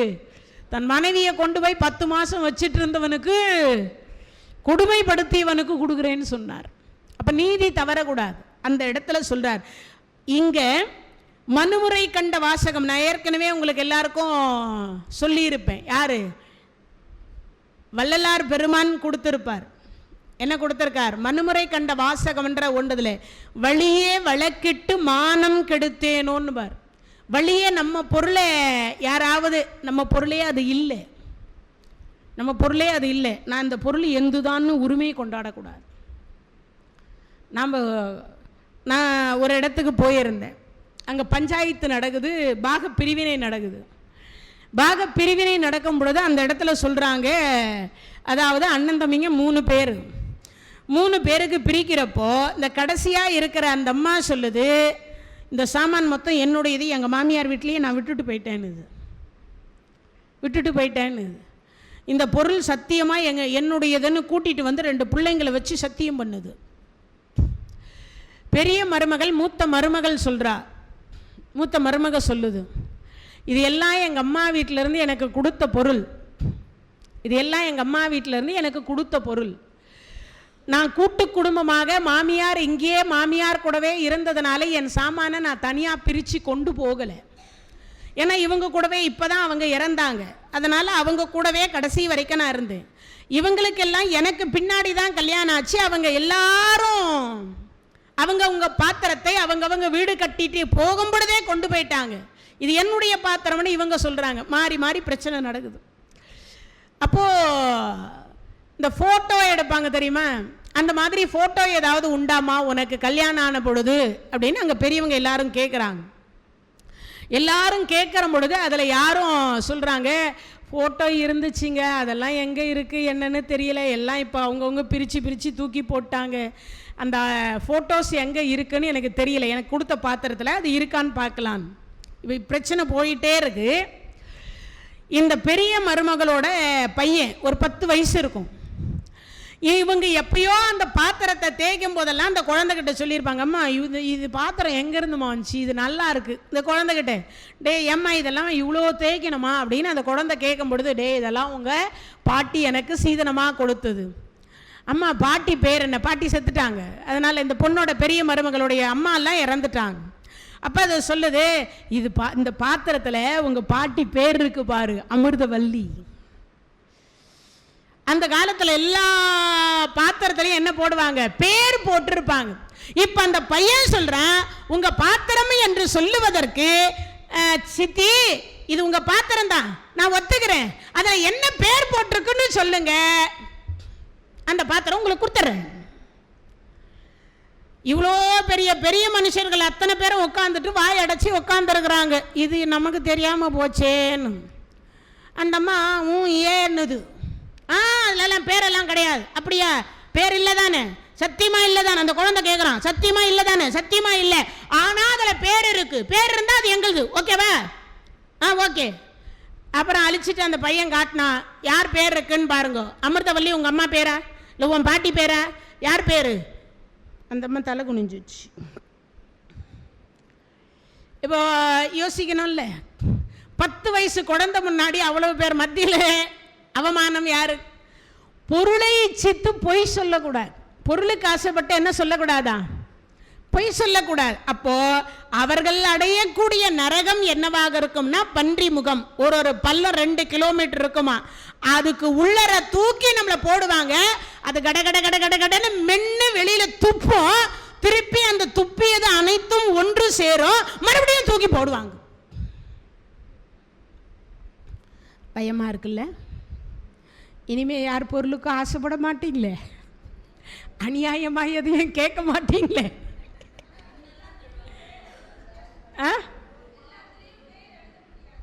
எல்லாத்துலேயும் எழுத முடியாதுன்னா அவங்க மனசாட்சிக்கு அவரவர்கள் பொருள் தெரியும் அல்லவா? என் குழந்தையினுடைய அடையாளம் எனக்கு தெரியாமல் போய்விடுமா? ஒவ்வொரு பொருளும் நமக்கு குழந்தை தான். அது என்னவாக இருந்தாலும் ஒரே மாதிரியே கூட நிற்க வச்சாலும் பெத்தவளுக்கு தெரியும் அது புள்ள யாருதுன்றது. கண்டிப்பாக நம் பொருள் நமக்கு தெரியும், தெரியாமல் இருக்கிறதுக்கு சான்ஸே கிடையாது. ஏன்னா அந்த பொருளை பல நாள் நாம் பயன்படுத்தி இருக்கிறோம். அப்போனா நம்ம பொருள் நமக்கு தெரியும் தானே. ஒருவேளை அடையாளம் தெரியவில்லை என்றாலும் கூட அது எவ்வளவு பெரிய காஸ்ட்லியான பொருளாக இருந்தாலும் கூட விட்டு கொடுத்து போனீங்கன்னா கெட்டு போக மாட்டீங்க. பா அது என் பொருளாகவே கூட இருக்கட்டும்ப்பா, நீ கொஞ்சம் வச்சுக்கோ, நான் கொஞ்சம் வச்சுக்கிறேன், அவ்வளோதான். வாழுவது எவ்வளவு நாள், எவ்வளவு நேரம், எவ்வளவு நிமிஷம் தெரியவே தெரியாது. எப்போ யமன் வருவான்னு யாருக்கும் தெரியாது. விட்டு கொடுத்து போனா என்ன பாங்க மாட்டோம், கெட்டு போக மாட்டோம். அப்போ அநியாயமாக பிறரை தண்டித்து அகந்தையுடன் அநீதி பலவகை கொடுமைகளை புரிந்த அக்கிரமக்காரர்கள் அடையும் நரகம். இதுக்கு நீங்கள் கேட்ட பாரதத்துலேருந்தே ஒன்று கொடுக்குறேன். ஏன்னா நீங்கள் நிறைய பாரதம் விரும்புகிறீங்கன்றதுக்காக கொடுக்குறேன். எல்லாம் முடிந்தது. 18 நாள் மகாபாரத யுத்தம் முடியுது. 18வது நாள் சகுனி இறந்து விட்டான், சல்லியர் இறந்து விட்டார். இப்போ துரியோதனன் பார்த்தேன், இதுக்கு மேலே நாம் எல்லாரையும் செத்தவங்களை எழுப்பக்கூடிய மந்திரத்தை வச்சுட்டு நாம் ஏண்டா சும்மா இருக்கணும்னு நேராக போனால் அப்பையும் திருட்டுத்தனம், அப்பையும் நேர்மை வழியில் அவன் போகலை. இறங்குறான் குளத்தில். இறங்குறது நீங்கள் எல்லாம் குளத்தில் இறங்கினா எப்படி இறங்குவீங்க? முன்பக்கம் தானே இறங்கணும். ஆனால் அவன் பின்பக்கம் இறங்குறான். ஏன்? ஏறினதா தெரியுமே தவிர இறங்கியதா தெரியாது. அந்த ஈரத்தினுடைய காலடி சுவடு எவ்வளவு மூளை பாருங்க, எவ்வளவு அநியாயம் இல்லை இது. அவன் இறங்குறான். எப்படி இறங்குறான்? ரிவர்ஸில் இறங்குறான், பின்பக்கமாக இறங்குறான். இறங்கிட்டான், போனால் தலை வரைக்கும் ஃபுல்லாக தண்ணியில் அழுத்தி மந்திரம் சொன்னால் 2 மடங்கு பலன். கழுத்தளவு. இன்றைக்கும் பார்த்தீங்கன்னா இந்த கேரளாவில் எல்லாம் பார்த்தீங்கன்னா இவ்வளோ பெரிய ஒரு எதை வச்சுன்னுப்பாங்க, அதுக்கு பேர் என்ன சொல்லுவாங்க? அகழி, இல்லைன்னா தாழின்னு வாங்க, இல்லைன்னா உருளைன்பாங்க. உருளைன்பாங்க. அதுக்கு பெரும்பாலும் கேரளா சைடெல்லாம் உருளைன்னு தான் சொல்லுவாங்க, தாலி சொல்லுவாங்க, அந்த மாதிரி சொல்லுவாங்க. நம்மலாம் அண்டான்னு வச்சுக்குவோம், கொப்பரை. நம்ம சைடெல்லாம் வந்து அண்டா இல்லைன்னா கொப்பரையும் சொல்லுவாங்க, அந்த மாதிரி தான் சொல்லுவாங்க. அதுக்குள்ளே உட்காந்துட்டு இந்த கழுத்தளவு தண்ணீரில் உட்காருவாங்க, உட்காந்துட்டு மந்திரம் சொல்லுவாங்க. சில யாகங்கள் வளர்க்குற பொழுது அப்படி சொல்லுவாங்க. அதுக்கு என்ன காரணம்னு கேட்டால், தனியாக மந்திரம் சொன்னால் ஒரு 100% வச்சுப்போம். தண்ணியில் உட்கார்ந்து சொன்னோன்னா அந்த மந்திரத்திற்கு பலன்கள் அதிகம். நாமெல்லாம் கூட காசிக்கோ ராமேஸ்வரத்துக்கோ எங்கேயாவது புனித நீராடு சென்றோமே, நான் இதிலேயே கொடுக்குறாங்க கருட புராணத்திலேயே. நான் முன்கூட்டியே கூட சொல்லியிருப்பேன், தீர்த்த யாத்திரை என்று ஒன்று உண்டு. 66,000 கோடி தீர்த்தங்கள் இருக்கிறது இந்த பூமியில். எவ்வளவு? 66,000 கோடி தீர்த்தங்கள் இருக்கிறது, கூவத்தையும் சேர்த்து. ஒரு காலத்தில் கூவம் நன்னீராக தான் இருந்தது. இப்போ அது வந்து மக்கள் தொகை அதிகமாகி அது கூவமாக மாறிப்போச்சு, அது வேற. ஆனால் 66,000 கோடி தீர்த்தங்கள் இருக்கிறது. அந்த தீர்த்தத்தில் நாம நீராடுகிற பொழுது கழுத்தளவு தண்ணீரில் இருந்துட்டு இந்த கையில் அப்படி ஒரு, உங்களுக்கெல்லாம் ஈஸி சொல்கிறேன், எப்பயாவது மஞ்சம்மா கிட்ட சொல்லி இந்த கடற்கரைக்கு சாயங்கால டைமில் போய் யாரெல்லாம் நடக்க முடியுதோ அவங்கெல்லாம் போய் கடற்கரையில் நின்று, நடக்க முடிகிறவங்க போங்க, நடக்க முடியாதவங்கெல்லாம் போகாதீங்க. அந்த அம்மா சொல்லிட்டு போயிட்டாங்க, எங்கள் உசுரை வாங்காதீங்கோ அப்படின்னு நினைக்கக்கூடாது. எப்பயாவது இல்லை, எப்பயாவது சொல்கிறேன். போனால் சப்போஸ் சரி அந்த மாதிரி போனால், இப்போ அதுக்கு முன்கூட்டியே அப்போது இந்த கையில் அந்த 3 கை தீர்த்தத்தை எடுத்துக்கோங்க. ஃபஸ்ட்டு வந்து ஒரு கை 66,000 கோடி தீர்த்தத்தில் குளித்த புண்ணியத்தை எனக்கு அருள்வாயாக கங்கை மாதா. சூரிய நாராயணா, இதுவரைக்கும் யான் செய்த பாவங்கள் அனைத்தும் தீர வேண்டும். அப்படி தீர்ந்து என் முன்னோர்கள் தாய் தந்தர் பாட்டன் பாட்டி பூட்டன் பூட்டி இவர்கள் எல்லாம் 3 தலைமுறை, தாய் வழி 7, தந்தை வழி 7, தன்னுடைய வழியில் 7, இந்த 21 தலைமுறையில் யாரேனும் ஏதேனும் பாவங்கள் செய்திருந்தால் அதை என்னுடைய சந்ததிகளுக்கு வராமல் காப்பாற்றி இதோடு இப்பொழுதே இந்த தீர்த்தத்தில் கரைவது போல, எது தீர்த்தத்தில் சர்க்கரை போட்டாலோ உப்பு கரைவது போல இந்த தீர்த்தத்தை 66,000 கோடி தீர்த்தமாக கருதி, கங்கை மாதா இதை சூரிய நாராயணா இதை உனக்கு அபிஷேகம் செய்வதாக நான் மனதிலார உன்னை பிரார்த்தித்துக் கொள்ளுகிறேன், என் பாவம் என்னுடனோடு முடிந்து விடட்டும், என் தலைமுறைக்கு சந்ததிக்கு என் அடுத்த பிறவிக்கும் போகாமல் காப்பாற்றுவாயாக. இதெல்லாம் பிரார்த்தனை பண்ணிக்கணும். அடுத்து எடுத்து மூணாவது கையை விடுகிற பொழுது, உலகத்தில் எத்தனை இறைவன் என்று சொல்லக்கூடிய இறைவன் இருக்கிறாரோ, அம்பாள் இருக்கிறாரோ, அத்தனை பேருக்கும் இந்த தீர்த்தத்தை என் இரு கரத்தால் அவர்களுக்கு நான் சமர்ப்பித்து அபிஷேகம் செய்வதாக அர்த்தம் என்று சமர்ப்பணம் பண்ணணும். இப்படி சமர்ப்பணம் பண்ணோம்னா அந்த பாவங்கள் நம்ம சேராது, புண்ணியம் சேரும்னு. 66,000 கோடி தீர்த்தம். சரிங்க, நாங்கள்லாம் முதியோர்கள், வீட்லேயே உட்காந்துருக்கோம், இங்கேயே இருக்கோம், பாத்ரூம் மட்டும்தான் இருக்குது, எங்களுக்கெல்லாம் வழி இல்லையா? உங்கள் வலது கரத்தை எடுத்து குளிக்கிற தண்ணி, பக்கெட்டு தண்ணி, அண்டா தண்ணி, குண்டா தண்ணி, எந்த தண்ணியோ ஒரு தண்ணி. உடனே கேட்டுறாதீங்க, நாங்கள் ஷவரில் குளிக்கிறவங்களாச்சே. நான் இல்லை, அதையும் சொல்கிறேன். எங்கேயோ இந்த கதை சொல்லிகிட்டு இருந்தேன், எந்த இடம்னு மட்டும் எனக்கு சரியாக ஞாபகம் இல்லை. அதுக்கு ஒருத்தர் எழுந்துன்னு, மேடம் ஒரு சந்தேகம்னார். என்னன்னு? நாங்கள் ஷவரில் குளிக்கிறோமே, என்ன பண்ணுறது? நான் சொன்னேன், ஷவரில் குளிக்கிறீங்களா? வேணும்னா ஷவரில் குளிக்கிறதுக்கு முன்னாடி எங்கே டேங்க் இருக்குதோ அந்த டேங்க்கில் போய் கை வச்சுட்டு வாங்க. வேறு என்ன சொல்ல முடியும்? நான் இப்போ பிடிச்சி குளிக்கிறவங்களுக்கு இதை சொல்லலாம், ஷவரில் குளிக்கிறேன் நான் உனக்கு என்னென்ன சொல்கிறது? அப்பயும் சொன்னேன், ஷவர்லேயே கூட குளி. அந்த ஷவரை குளிக்கிறதுக்கு முன்னாடி தலையில் கையை வச்சுக்கோ. கங்கை மாதா, யமுனா மாதா, எது காவேரி, பிரம்மபுத்திரா, எத்தனை புண்ணிய நதிகள் இருக்கோ அந்த நதிகளுடைய பேரை சொல்லிட்டு அந்த ஷவரை ஓப்பன் பண்ணுறதுக்கு முன்னாடி தாய் வழி 7, தந்தை வழி 7, தன்னுடைய வழியில் 7, 21 தலைமுறையில் யாரேனும் ஏதேனும் பாவம் செய்திருந்தால் அது இன்றோடு தீரட்டும், நான் யாருக்கும் பாவம் செய்யாமல் என்னை காப்பாற்றுவாயாகன்னு தலையில் கையை வச்சுட்டு இப்போ ஷவரை திறந்து விட்டு குளின்னு. ஓ, இப்படி கூட வழி இருக்கான்றார் அவர். வேற என்ன பண்ணுறது?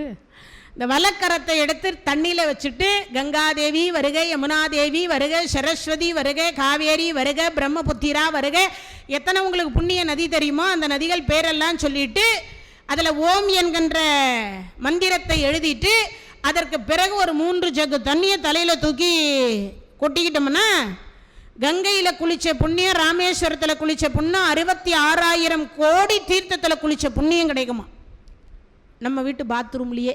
இது வேறு எந்த மதத்திலும் இல்லை, நம் இந்து மதத்தில் மட்டுமே இருக்கக்கூடிய வரப்பிரசாதம், நமக்கெல்லாம் கொடுத்த வரப்பிரசாதம். கை தட்டலாம்ல, எவ்வளோ பெரிய வரப்பிரசாதம்.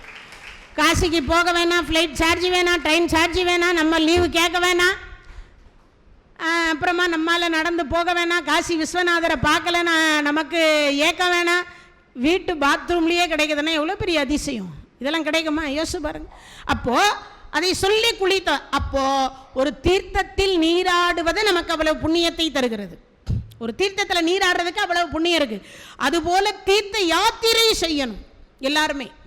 ஏதாவது ஒரு சூழல்ல வயசு நமக்கு இளமை இருக்கிற பொழுதே, அதனால தான் பெரியாழ்வார் சொல்வார், துப்புடையாரை அடைவதெல்லாம் சோர்வடத்து துணையாவர் என்றோ ஒப்பிலேனாகினும் நின்னடைந்தேன், ஆணைக்கு நீ அருள் செய்தமையால் ஏய்ப்பு வந்து என்னை நலியும் பொழுது அங்கேதும் நான் உன்னை நினைக்க மாட்டேன், அப்போதைக்கு இப்போதே சொல்லி வைத்தேன் அரங்கத்தரவனை பள்ளியானே அப்படிம்பார். என்னன்னா இளமையோடு இருக்கிற பொழுதே state bank, Indian bank, reserve வங்கி, எல்ஐசி பாலிசி, காரு, பங்களா, மனைவி, மக்கள், உற்றத்தார், சுற்றத்தார் இதையெல்லாம் சேர்த்து வைப்பது போல இறைவனை வணங்கி வணங்கி வணங்கி வணங்கி சேர்த்து வச்சிடணும்.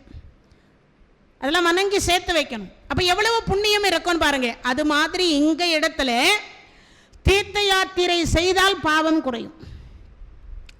தினமும் தீர்த்த யாத்திரைன்னா உடனே நம்ம கிளம்பிடக்கூடாது, எங்கேயோ போகிறோன்னு. நம்ம வீட்டு பாத்ரூம் தான் தீர்த்த யாத்திரை.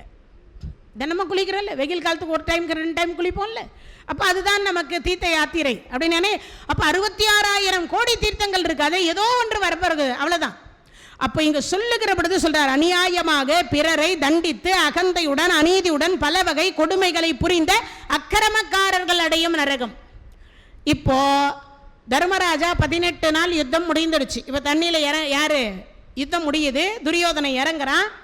இறங்கி பொழுது ஏறின மாதிரி இறங்கினான், குளத்துக்குள்ளே இறங்கணும். இப்போ அமிர்த சஞ்சீவி மந்திரம் சொல்கிறான். தண்ணியினுடைய சிறப்பு, நீரின்றி அமையாது உலகு. உலகத்தில் நீர் இல்லாமல் நம்மால் வாழவே முடியாது. அப்பன்னா நமக்கு பாவத்தை போக்கக்கூடியது நீர், தாகத்தை தீர்ப்பது நீர், உயிர் பிரியும் பொழுதும் விடுவது நீர், கடைசியில் நாம் வெந்து நீராயிடும். எல்லாத்துக்குமே என்ன பண்ணுவான்? வெந்து சாம்பலை கொண்டு போய் எங்கே கரைக்கணும்? கடைசியில். அது மட்டும் இல்லை, இன்னொன்று இருக்கு. பிறக்கிறதுக்கு முன்னாடியே கொஞ்ச நேரத்துக்கு முன்னாடி ஒரு சொன்னேன். டாக்டர் சொல்வார், தண்ணி இல்லை எதில்? அம்மா வயிற்றுல தண்ணி இருந்தால் தான் அந்த குழந்தை என்னவா ஆகும்? உலாத்தும். இல்லைன்னா ஒரே இடத்துல இருக்கும், குழந்தை மூச்சு விட முடியாது. தண்ணியிலே ஈஸியாக நீச்சல் அடிப்போம். அம்மா வயிற்றுலேயே தண்ணியில் தான் நீச்சல் அடிக்கிறோம். இதுதான் உண்மை. அப்போது அந்த நீரின்றி அமையாது உலகன்னு சொன்னது காரணம். முதல்ல உடையிறது எது உடையும்? அது என்னவாக இருக்கு? நீராக தான் இருக்கும். அப்போ யோசித்து பாருங்க, எல்லாமே அந்த நீர் அப்படிங்கிறதுல எவ்வளவு நமக்கு இறைவன் கொடுக்க. நம்ம உடம்புல இருந்து என்ன வெளியேறுகிறது? நீர் வெளியேறுகிறது. எவ்வளவு வேர்வை வெளியில் போகலைன்னா எல்லா நோயும் உள்ளே வந்துடும். வேர்வை அதிகமாக வெளியில் போச்சுன்னா எந்த நோயும் வெளியில் என்ன ஆகாது? ஆமாம், நோயே வராது. அதான் காரணமே. அப்போ நமக்கு நீர் அவ்வளவு. அப்போ இவன் தண்ணிக்குள்ள இறங்கி சொல்றான். எதை? அமிர்த சஞ்சீவி மந்திரத்தை சொல்றான். சொன்ன அடுத்த வினாடி பார்த்தார், இந்த கை காலு எல்லாம் வெட்டுப்பட்டு வெட்டுப்பட்டு வெட்டுப்பட்டு இருந்தது. எல்லாம் உயிர் எழுது, டான்ஸ் ஆடுது, கூத்தாடுது. தலை வந்து தனியாக போன தலை இங்கே வந்து ஒட்டுது. இந்த கை தனியாக போன கை இதில் வந்து ஒட்டு ஜாயிண்ட் ஆகுது ஒவ்வொன்றுத்துக்கும். பகவான் பார்த்தார், தர்மரே, பீமா, அர்ஜுனா, நகுலா, சகாதேவா, எவனோ செத்து போனவன் பொழைக்கிறதுக்குரிய மந்திரம் சொல்றான்டா.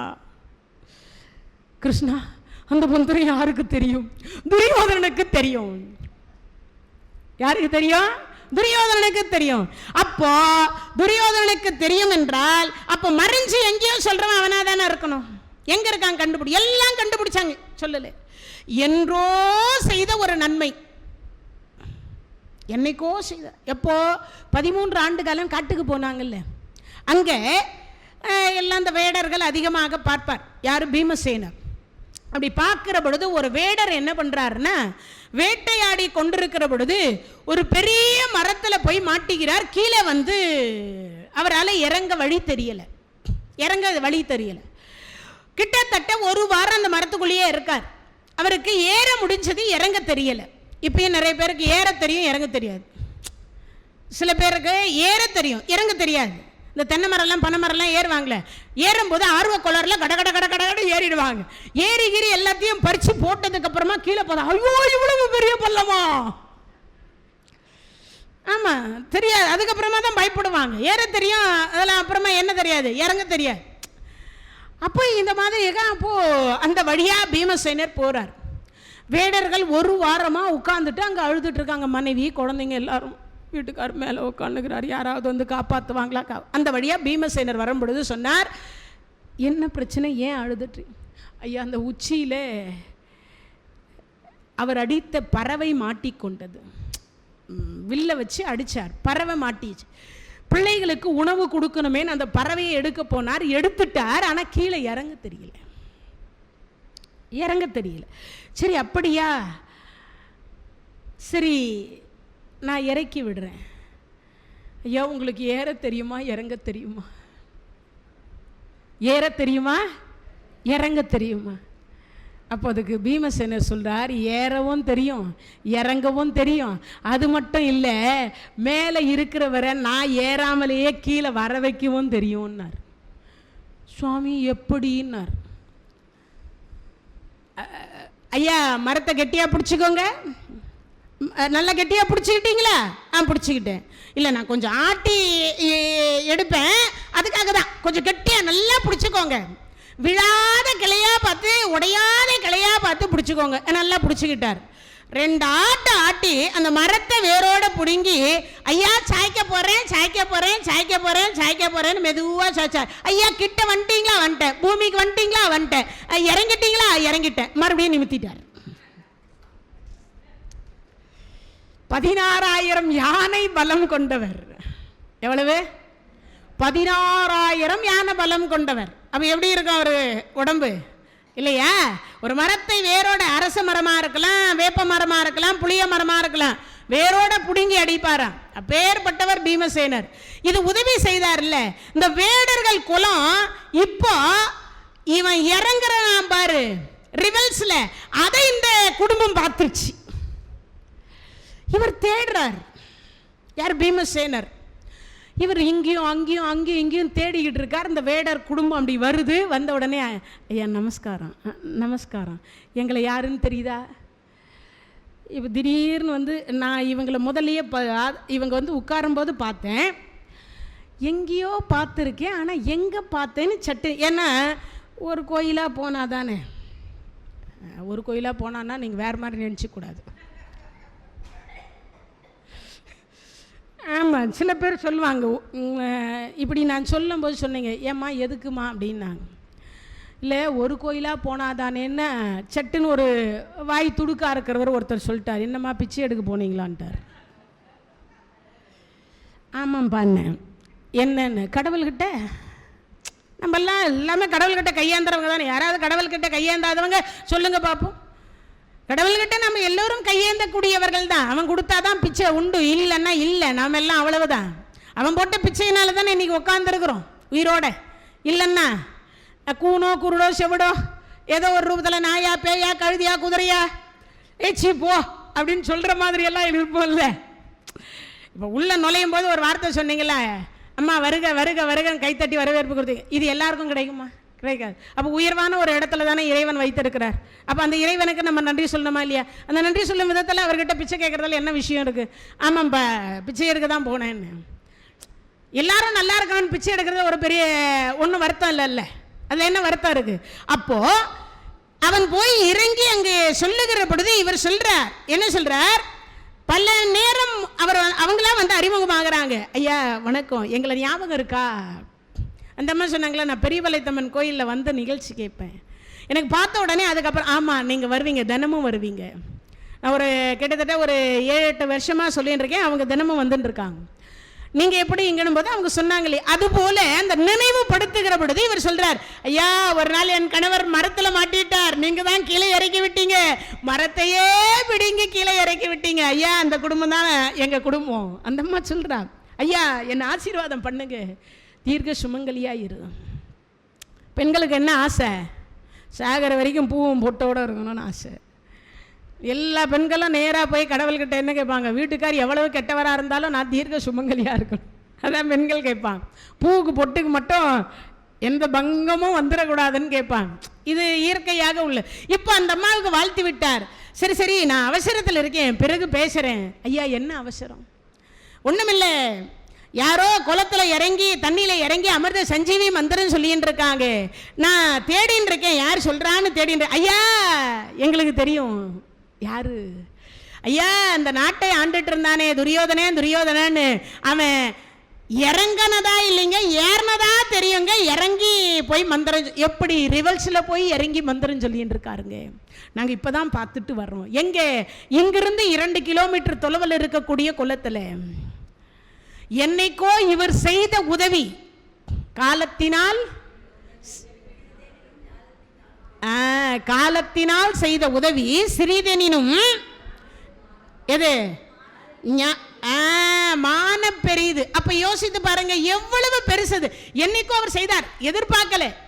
இப்ப இவர் சொல்றார், அவர் இறங்கியதை நாங்க பார்த்தோம், அவர் தான் அந்த மந்திரத்தை சொல்லிக் கொண்டிருக்கிறார். இப்ப சொல்லி முடிச்ச அடுத்த வினாடி இவர் போனதான் அவர் சொல்றார், உனக்கு வீரம் இல்லையா? நீ கோழையா? பீஷ்மர் முதல் கொண்டு கடைசி நிமிஷம் கர்ணன் உள்பட, சல்லியர் உள்பட, சகுனி உள்பட அத்தனை பேரையும் கொன்றுவிட்டு 11 அக்ரோனி சேனை மொத்தமும் உன்னுடையது அனைத்தும் இறந்து விட்டது. இருப்பது நீ மட்டும்தான்.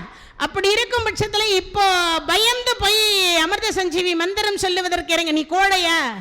வீரநிலை? நீயா மேலே ஏறி வந்துட்டா நான் இறங்க மாட்டேன், இல்லை நீ மேலே ஏறி வரலன்னா நான் இறங்கி வந்து அடிப்பேன்றார். இப்போ என்னென்னா, நீங்கள்லாம் கலகலன்னு பேசியிருந்தீங்கன்னா நான் சொற்பொழிவு பண்ண முடியாது. என்னமோ இந்த அம்மாங்கள்லாம் பேசினே இருக்குது, ஒன்றும் நான் சொல்கிறது கேட்க மாட்டேங்குது, என் காதில் என்னென்னமோ விழுது அப்படிதானே இருக்கும். அப்போ நான் சொல்ல வந்தது என்னன்னு சொல்ல முடியாமல் போயிடும். அப்போ இவர் பேசுவது அவர் காதில் விழுகிற பொழுது மந்திரம் தடைப்படுகிறது. மந்திரம் தடைப்பட்டுடுது. இப்போ தடைப்பட்டதற்கு பிறகு இவன் மேலே ஏறி வரான். ஏறி வந்த உடனே எல்லாரும் அங்கே தர்மராஜா, பீமராஜா, அர்ஜுன, நகுல, சகாதேவர், பகவான் நிற்கிறார். இப்போ நின்று கொண்டிருக்கிற பொழுது இவர்கள் நடந்து போகிறார். அவங்க எல்லாம் தேரில் போகிறாங்க, இவன் மட்டும் நடந்து போகிறான். முதல் முறையாக அவன் பாதம் பூமியில் படுகிறது. பிறந்தன்னைக்கு பட்ட பாதம் இன்னைக்கு இறக்கும் பொழுது படுகிறது. இந்த 2 நாள் தான் பூமியில் அவன் பாதம் கீழே பட்ட நாளே. அவன் கலிராஜா இப்போ ஆளக்கூடிய ராஜா அவன் தான். யாரு? துரியோதன ஆட்சி. அதனால தான் இவ்வளவு கொடுமை. கலிராஜா தான் துரியோதனாக வந்தா, அதனால தான் இவ்வளவு கொடுமை நடக்கிறதுக்கு காரணம்.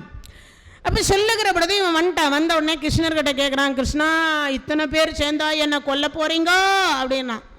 இதை முதல்லயே தர்மர் சொன்னார். தானத்திலேயே சிறந்தது அன்னதானம், அதை விட 1000 மடங்கு சிறந்தது அறிவு தானம், அறிவு தானத்தை விட 1,00,000 மடங்கு சிறந்தது நிதானம், நிதானத்தை விட 1,00,000 மடங்கு சிறந்தது சமாதானம். சமாதானமா நாடு கூடுறான்னு கேட்ட நீ கொடுத்துருக்கலாம்ல. கொடுக்காம போனது யார் தப்பு? உன் தப்பு தானே. இப்போ அதுக்கு பதில் சொல்றார். இவ்வளவு பேரில் உனக்கும் பீமனுக்கும் கடைசி எது? சின்ன வயசுலேருந்தே பிரச்சனை. 2 பேரும் சண்டை போடுங்க. யார் ஜெயிக்கிறீங்களோ அவங்க நாடாளுங்க, யார் தோக்குறீங்களோ அவங்க காடாளுங்க. காடுனா என்ன காடு? சுடுகாடு. என்ன காடு? சுடுகாடு. 2 பேரும் சண்டை போட்டா யார் ஜெயிக்கிறவங்க? உயிரோட இருக்கிறவன் ஜெயிக்கிறவன். இறந்தவர் எங்க ஆளணும்? சுடுகாட்டை தானே ஆளணும். அப்போ இவர் அந்த வார்த்தையை சொன்னார். சொன்ன உடனே அங்கே குருச்சேத்திர மண்ணில் அங்கே சமந்தக பஞ்சக மடுவில் இருவரும் சண்டை போடுறாங்க, மாறி மாறி சண்டை போடுறாங்க. இப்போ இந்த நடந்து போகிற பொழுது இங்கே சொல்றார், அநியாய பிறரை தண்டித்து அகந்தையுடன் அநீதியை பல வகை கொடுமை புரிந்த அக்கிரமக்காரர்கள் அடையும் நரகம். இப்போ அவன் நடந்து போறான், அவன் பாதம் சிவக்கிறது. தர்மராஜா இப்போ முதல் தேர் அவர் தேரை நிறுத்திட்டார், இறங்குறார் கீழே. 3வது தேர்ல பார்த்தனுக்கு சாரதியாக பகவான் இருக்கிறார். பகவான் தர்மரே எங்க போறீங்கன்னார். கிருஷ்ணா என் தம்பிக்கிட்ட பேசணும். தம்பிக்கிட்ட பேசினா பின்னாடி 2 தம்பிங்கிறாங்களே, ஒருவேளை அங்கே தான் பேச போறாருன்னு நகுலரை தாண்டி போறார், சகாதேவரையும் தாண்டி போறார். இப்போ சொன்னார், தர்மரே நில்லுங்கன்னார். எங்கே போற? எந்த தம்பிக்கிட்ட பேச போற? இங்கே தான் 5 தம்பிங்க 4 தம்பிங்க இங்கே நிற்கிறோமே, அப்புறம் எங்கே போறேன்னு. இல்லை, என் தம்பி துரியோதனங்கிட்ட பேச போறேன். என் தம்பி துரியோதனங்கிட்ட பேச போறேன். இப்போ சொல்றார், துரியோதனிடத்திலா என்ன பேச போகிறாய்? யுத்தமே முடிந்து விட்டது, இப்போ என்ன பேச போகிறாய்? இல்லை கிருஷ்ணா, நான் கொஞ்சம் பேசணும். என்ன பேச போகிறாய்? அங்கு வந்து பாருங்கள். இப்போ அவன் நடந்து வரான், அவன் நிற்கிறான். 1 வயது மூத்தவர் தர்மராஜா, 1 வயது சிறியவர் யாரு? துரியோதன. 2 பேருக்குமே 1 வயசு டிஃப்ரெண்ட். இப்போ அந்த 1 வயசு சிறியவராக இருக்கக்கூடியவர் இடத்தில் 1 வயது பெரியவராக இருக்கக்கூடிய தர்மராஜா முட்டி போடுறார். இப்போ சொல்றார், தம்பி நீயே நாடாளு, தம்பி நீயே நாடாளு. நீ சொன்னால் நான் காடாள சொன்னால் காடாளுகிறேன். இல்ல உனக்கு கை கட்டி சேவகம் செய்ய சொன்னால் நான் சேவகம் செய்கிறேன். கிருஷ்ணன் சொன்னார், தர்மரே உனக்கு என்ன பைத்தியமா? நான் எவ்வளவு கஷ்டப்பட்டு எவ்வளவு தில்லுமுள்ளு பண்ணி இந்த யுத்தத்தை நடத்தி உனக்கு பட்டாபிஷேகம் பண்ணி அழகு பார்க்கலாம் என்று நினைக்கிறேன். நீ இந்த வார்த்தை சொல்லுகிறாயே, என்ன அர்த்தம்? கிருஷ்ணா கொஞ்சம் பேசாமல் இருங்கள். நான் என் தம்பிக்கிட்ட ஒரு 5 நிமிஷம் பேசிட்டு வந்தேன். என்ன பேச போகிறா? இல்லை பேசிட்டு வரேன், இருங்க கிருஷ்ணா. அப்படி சொல்றார், அர்ஜுனா, பீமா, நகுலா, சகாதேவா, உன் தம்பி என்ன, உங்க அண்ணன் என்னென்னமோ பேசுறான்டா, என்னன்னு தான் இருங்க கிருஷ்ணா, அவரை எதிர்த்து நாங்கள் பேசியதே இல்லை, என்னதான் பேசுறாரோ பார்ப்போம். இப்போ பேசுறார், தானத்திலேயே சிறந்தது அன்னதானம், அதை விட 1000 மடங்கு சிறந்தது அறிவு தானம், அறிவு தானத்தை விட 1,00,000 மடங்கு சிறந்தது நிதானம், நிதானத்தை விட 1,00,000 மடங்கு சிறந்தது சமாதானம். நீ சொன்னா இப்பவும் நான் கேட்கிறேன், சமாதானமா போலாம், வா. கை தட்டலாம்ல.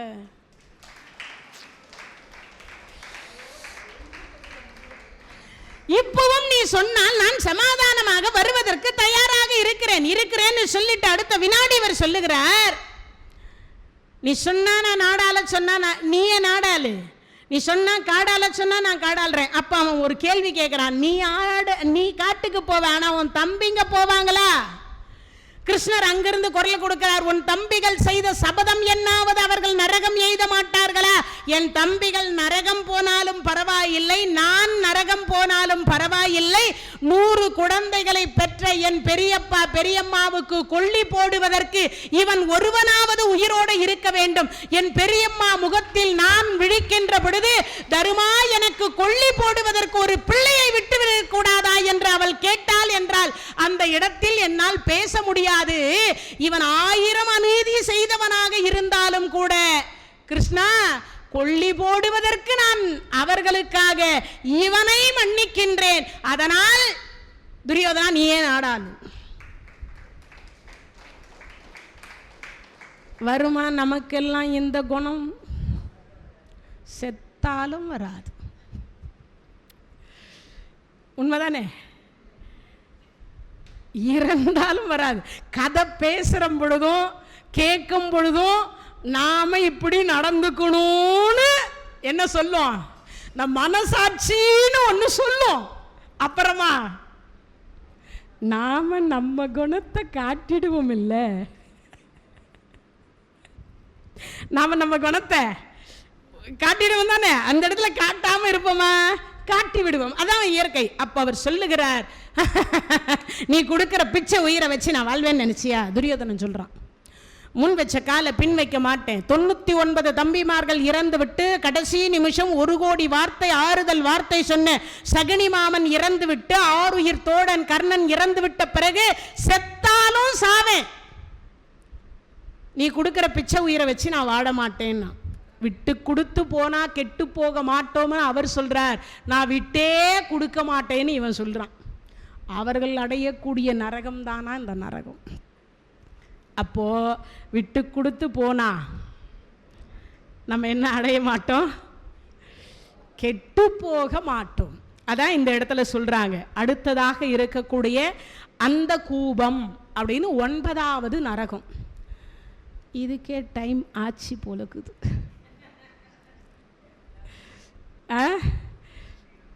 அதான் சொல்றேன்.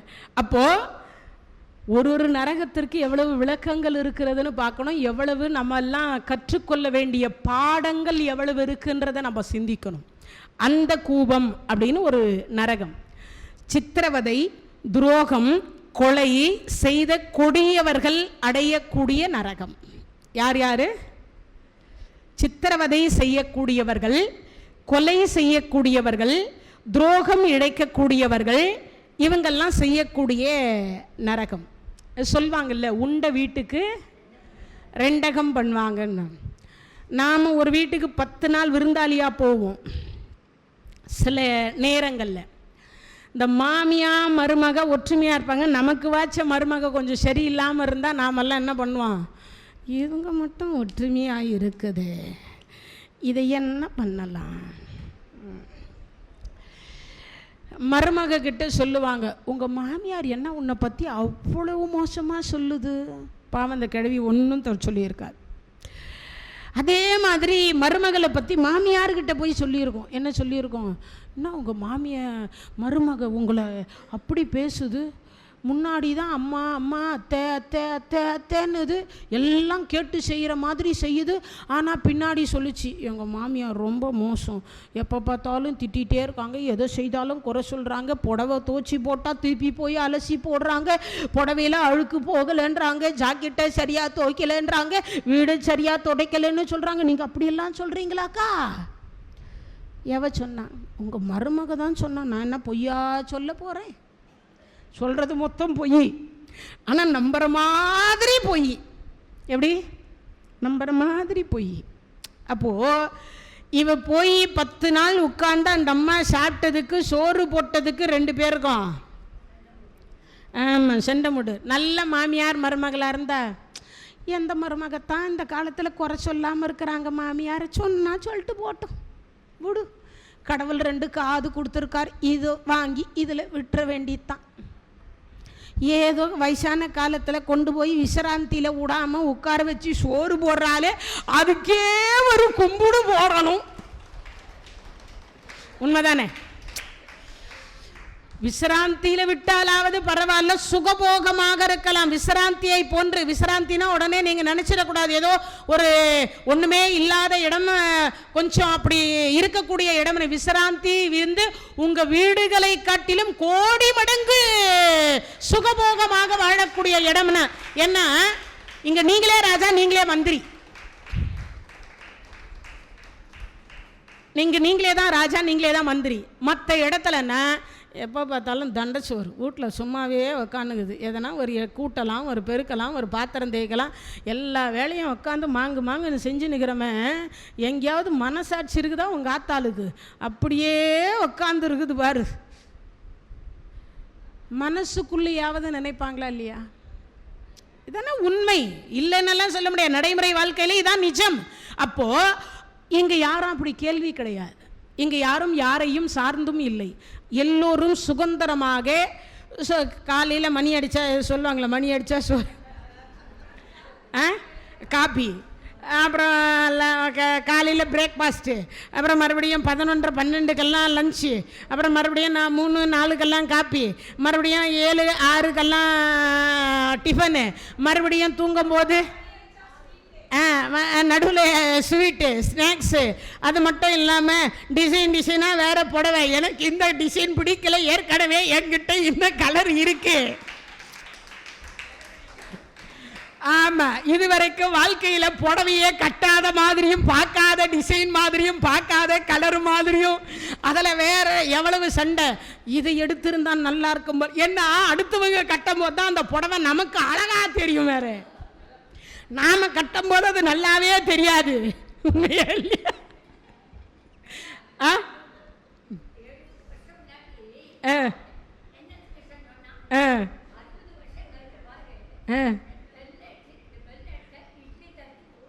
தட்டில் வரும். ஆமா, அப்போ ஏற்கனவே அந்த மாதிரி பாடி வேற வச்சுக்கிறாங்க. அது மாதிரி இப்போ எல்லா சுகபோகத்தையும் நம்ம வீட்டில் இருந்தால் கூட இவ்வளவு சுகபோகத்தை நாம் அனுபவிப்போமான்னாக்கா அது நிச்சயமாக கிடையாது. அதில் வேற எங்களை மாதிரி உள்ள பிரசங்கிகள் ஒரு பக்கம் பிரசங்கம் பண்ணிட்டு போகிறது. கோயிலில் கூட இதெல்லாம் நடக்குமான்னு தெரியாது, பிரம்மோற்சவத்தில் கூட நடக்குமான்னு தெரியாது. இடையில வேற அப்பப்போ யாராவது விருந்தாளிகள் விசிட் கொடுத்து ஏதாவது ஒன்றை நம்மக்கிட்ட ஏதாவது ஒன்று அன்பா பேசுவதற்கு 1000 உறவுகள். நீங்கள் உங்களுக்குள்ளேயே அன்பாக இருந்து கொள்ளலாம், பேசிக்கொள்ளலாம். இவ்வளவு உறவுகளும் ஒன்றாக கிடைப்பது ஒரே இடத்துல நம்ம வீட்டில் இருந்தாலும் அது நடக்காது இல்லையா? இதுக்கே நாமெல்லாம் கடவுளுக்கு நன்றி சொல்லணும் இல்லையா? அப்போ துரோகம் என்று சொல்லக்கூடியது ஒரு வீடுகளில் சென்றோ மட்டுமல்ல, ஒரு அலுவலகத்தில் பணிபுரிகிற பொழுது ஒருவருக்கு ஒருவர் நண்பராக இருந்தாலும் அந்த இடத்துலையும் பிரிக்கூடாது. நட்புக்கு வஞ்சகம் செய்தேனோன்றார் வள்ளலார் சொல்றார். நல்ல நட்புக்கு வஞ்சகம் செய்யக்கூடாது, துரோகம் இழைக்கக்கூடாது. உண்டா இல்லையா? சில வீடுகளில் சில இடத்துல நடக்கும், சில ஆஃபீஸில் நடக்கும், சில நம்ம குடியிருக்கக்கூடிய பகுதிகளில் நடக்கும். அப்போ என்ன அர்த்தம்? எந்த இடத்திலும் துரோகம் என்பது மட்டும், நம்மளை ஒருவர் முழுமையாக நம்புகிறார் என்று சொன்னால், சில இடத்துல சொல்லுவாங்க, அக்கா எங்கள் மருமக அப்படிதான்க்கா பண்ணுது, வெளியில் சொல்ல முடியல, நீங்களையும் யார்கிட்டையும் சொல்லிடாங்க. தங்களுடைய மனக்குறையை யார்கிட்டையாவது கொட்டணும்னு கொட்டுவாங்க. உண்டா இல்லையா? தங்களுடைய குறை, நம்ம வாழ்க்கையில ஏதேனும் துன்பங்கள் நடந்திருக்கும், அந்த துன்பத்தை யாருக்கிட்டையாவது சொன்னால் மன ஆறுதல் கிடைக்கும். ஏன்னா பிள்ளையார்கிட்ட சொன்ன பிள்ளையார் மண்டையை ஆட்ட மாட்டார். சொல்றியா சொல்லிக்கோ, சொல்லாமல் போனாலும் போய்க்கோ, அப்படிதான் இருப்பார் பிள்ளையார். உட்காந்துட்டே இருப்பார். நானா நம்ம சொல்றதெல்லாம் கேட்டுன்னு தான் இருக்கார். ஆனால் நமக்கு என்னன்னா யாராவது மண்டாட்டுறவங்களுக்கு வேணும். ஆமாங்க்கா, ஆனால் நான் கூட பட்டேங்க்கா, அவ்வளவு கஷ்டம் சொல்லுவோமா? நம்ம கஷ்டத்தை கூட. ஆனால் இப்படி கஷ்டத்தை சொல்லுகிற பொழுது, சிலரை சொல்லுகிற பொழுது என்ன பண்ணணும்னா அதை கொண்டு போய் அவர்களிடத்துல சொல்லக்கூடாது. நம்பி ஒரு ரகசியத்தை நம்மிடத்தில் ஒருவர் சொல்லுகிற பொழுது நாம் போய் அந்த இடத்துல என்ன சொல்லக்கூடாது? ஆனால் நம்ம பெண்களுக்கே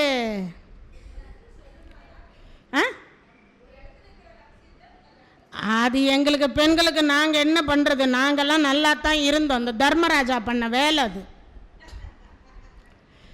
ஆமாங்க, இந்த குந்தி அம்மா கர்ணன் ஒருத்தனை பெற்றுட்டான். 17ஆவது நாள் கர்ணன் உயிர் பிரிஞ்சிச்சு. இந்த அம்மா மடியில் தூக்கி போட்டு கர்ணா மகனே, கர்ணா மகனே, கர்ணான்னு அழுகுறான். இது குரல் குந்தி குரல். தர்மர் பார்க்கிறார், பீமர் பார்க்கிறார், அர்ஜுனர் நகுல சகாதேவர் பார்க்கிறார். இப்ப பீமசேனர் கிட்ட தர்மராஜா கேட்கிறார், பீமா இறந்தது அர்ஜுனனா கர்ணனா? அண்ணா எனக்கும் ஒன்றும் விளங்கவில்லை, அம்மாவினுடைய குரல் கேட்கிறது, போய் பார்த்தால் தான் தெரியும். ஆனா மகனே கர்ணா என்று தான் அழுகிறார்களே தவிர மகனே அர்ஜுனா என்று அழல. அங்க வித்தியாசம் மாறுபடுது. வாங்க நேர்ல போய் பார்த்தா எல்லாம் வராங்க, அர்ஜுனனும் வர்றாங்க. இந்த அம்மா மடியில தூக்கி போட்டு வச்சுட்டு அழறா. அழுத உடனே பார்த்தா, அம்மா இவர் துரியோதனுடைய நண்பர், இவர் பெயர் கர்ணன், ஆனா நீங்க அழறது மகனே மகனே என்று அழுகிறீர்களே என்ன? அப்ப அந்த அம்மா சொல்றா, நான் வயசுக்கே வரலடா, தூர்வாசருக்கு ஒரு வருஷம் தொண்டு பண்ணேன், அவர் 5 மந்திரம் கொடுத்தார், எனக்கு அந்த மந்திரத்தினுடைய பலன் என்னன்னு தெரியாது, இரவுல சொன்னாலும் சூரியன் வருவான்றது மட்டும் நினைவில் வச்சுட்டு இருந்தேன், இதை சொன்னா சூரியன் வருவான், இரவுல வருவாரான்னு ஒரு சந்தேகம், பௌர்ணமி நிலவை பார்த்து சூரியன் வருவானான்னு சூரியனுடைய மந்திரம் சொன்னேன், அவர் வந்தார். ஆனா அந்த மந்திரம் சொன்னா குழந்தை தரணுமா, அவர் வந்தார், ஒரு குழந்தைய கொடுத்துட்டார், நான் மீண்டும் கண்ணி ஆயிட்டேன், அந்த குழந்தையும் அழுவுது, நானும் அழறேன், எனக்கு வேற வழி தெரியல, ஆத்துல விட்டுட்டேன், அது கங்கை தாலாட்டி அதிரதனிடத்துல போய் சேர்ந்தது. அம்மா அந்த விஷயம் உனக்கு எப்ப தெரியும்? அடுத்த கேள்வி, இன்னைக்குதான் தெரியும்னா நீ குற்றமற்றவள், இன்னைக்குதான் தெரியும்னா நீ குற்றமற்றவள், ஆனா உனக்கு எப்ப தெரியும்? தர்மர் கேட்கிறார், அதான் அறிவு. உனக்கு எப்ப தெரியும் இவர் அண்ணன் என்பது? போருக்கு முன்னாடியா போருக்கு பின்னாடியா? கிருஷ்ணர் என்று தூது வந்தாரோ அன்று தெரியும். அம்மா இப்படிப்பட்ட ஒரு ரகசியத்தை கூட மறைக்கலாமா? ஐயோ இப்ப அர்ஜுனன் சொல்றான், அப்பவே சொன்னாரே, எதிரில இருந்து சொன்னாரே, டேனா உனக்கு அண்ணன்டா அண்ணன்டான்னு சொன்னாரே கிருஷ்ணா, குந்தி மகனே கர்ணன் தான். ஆமா நீயும் குந்தி மகன், நான் எதனா தப்பா சொன்னா? குந்தி மகனே, நான் தான் குந்தி மகன் நினைச்சேன், குந்தி மகனே கர்ணன் தான். இவர் கேட்கிறார், எப்போ 17வது நாள் யுத்தத்தில் கொஞ்ச நேரம் யுத்தம் பண்றாங்க, இவர் பானம் போடுறார், அந்த பானத்தின் பொழுது இவருக்கு என்ன தோணுதுன்னா, கர்ணனுக்கு என்ன அழகா நம்ம தம்பி பானம் போடுறான், இங்க தம்பின்னு உடனே அவருக்கு அண்ணன் அங்க காட்சி வந்துடுச்சு. 2 பேரும் ஒரு அச்சி. யாரு ஒரு அச்சி? இவர் சூரியனுடைய மகன். யாரு? கர்ணன் சூரியனுடைய மகன், தர்மராஜா சூரியனுடைய மகன். தர்மராஜா யமதர்மராஜா யாருக்கு மகன்? சூரியனுடைய மகன். யமதர்மராஜா சூரியனுக்கு ஒரு மந்திரத்தை சொல்லி முதல் குழந்தையை பெத்துட்டா, சூரியனுடைய மகனுக்கு ஒரு மந்திரத்தை சொல்லி தர்மராஜாவை பெத்துக்கிறார். 2 பேருமே இப்ப என்ன ஆச்சு? அண்ணன் தம்பிங்க இல்ல, அப்பாவுக்கு ஒரு பிள்ளைய பத்துக்கிறான், அம்மா பிள்ளைக்கு ஒரு பிள்ளைய பத்திருக்கிறா. புரியுதா நான் சொல்றது? கதை புரியுதா? சூரிய பகவான் தந்தை, மூத்த குழந்தை சூரியனுடைய மந்திரத்தை சொல்லி கர்ணனை பெற்றுவிட்டால், சூரிய தேவனுடைய மகன் யமதர்மராஜா, யமதர்மராஜாவுக்கு தர்மராஜாவை பெற்றிருக்கிறாள். அச்சு ஒண்ணுதானே, அப்பன மாதிரி தானே புள்ள இருக்கும். 2 அச்சு வந்துருச்சா? இப்போ இந்த முகம் அங்கு காட்டுகிற பொழுது என்னவா தெரியுதுன்னா, தர்மராஜா மாதிரி அர்ஜுனனுக்கு தெரியுது. சந்தேகம் வந்துச்சு, கிருஷ்ணா பாடித்துறைக்கு தேர விடு, எங்க அண்ணா தர்மர் உயிரோட இருக்கிறாரான்னு பார்த்துட்டு தான் நான் யுத்தம் பண்ணுவேன், ஏன்னா நேரில் பார்த்தா தர்மர் மாதிரியே தெரிறார். ஏன் இவர் எண்ணம் என்ன தோணுது? நம்ம தம்பி கர்ணன் நினைக்கிறார், என்னடகா பானம் போடுறான். இப்ப மனசு 2த்தும் ஒன்று பட்டு போச்சு, 2 பேருக்கும் ஒன்னாயிடுச்சு. இப்போ ஒன்றாக ஆனதனால அப்பவே சொன்னார், டே நான் உனக்கு அண்ணன் தான். கிருஷ்ணா இந்த டவுட்டுக்கு தானே நான் கேட்டேன் உங்ககிட்ட, எங்க அண்ணா தர்மர் முக மாதிரியே தெரியுதே, அவர் தர்மர் தானான்னு நான் கேட்டேன். நான் தான் சொன்னனே அப்பவே. கிருஷ்ணர் சொல்றார், நான் தான் அப்பவே சொன்னனே. ஆமா என்ன சொன்னீங்க? திருப்பி நினைவுபடுத்தி பாரு. குந்தி மகனே கர்ணன் தான். நாளைக்கு இந்த கேள்வி வரக்கூடாதுன்னா, இவனும் குந்தி மகன் அவனும் குந்தி மகன். யாரு? கர்ணனும் குந்தி மகன். எங்க அண்ணா முகம் மாதிரி. நான் சொல்றது புரியுதா புரியலையா? எங்க அண்ணா முகம் மாதிரியே தெரியுது. துரியோதனன் சூழ்ச்சி செய்து ஒருவேளை என் கையினால் தர்மராஜாவை கொல்ல வேண்டும் என்பதற்காக அங்க கொண்டு வந்து நிக்க வைக்கிறாரா?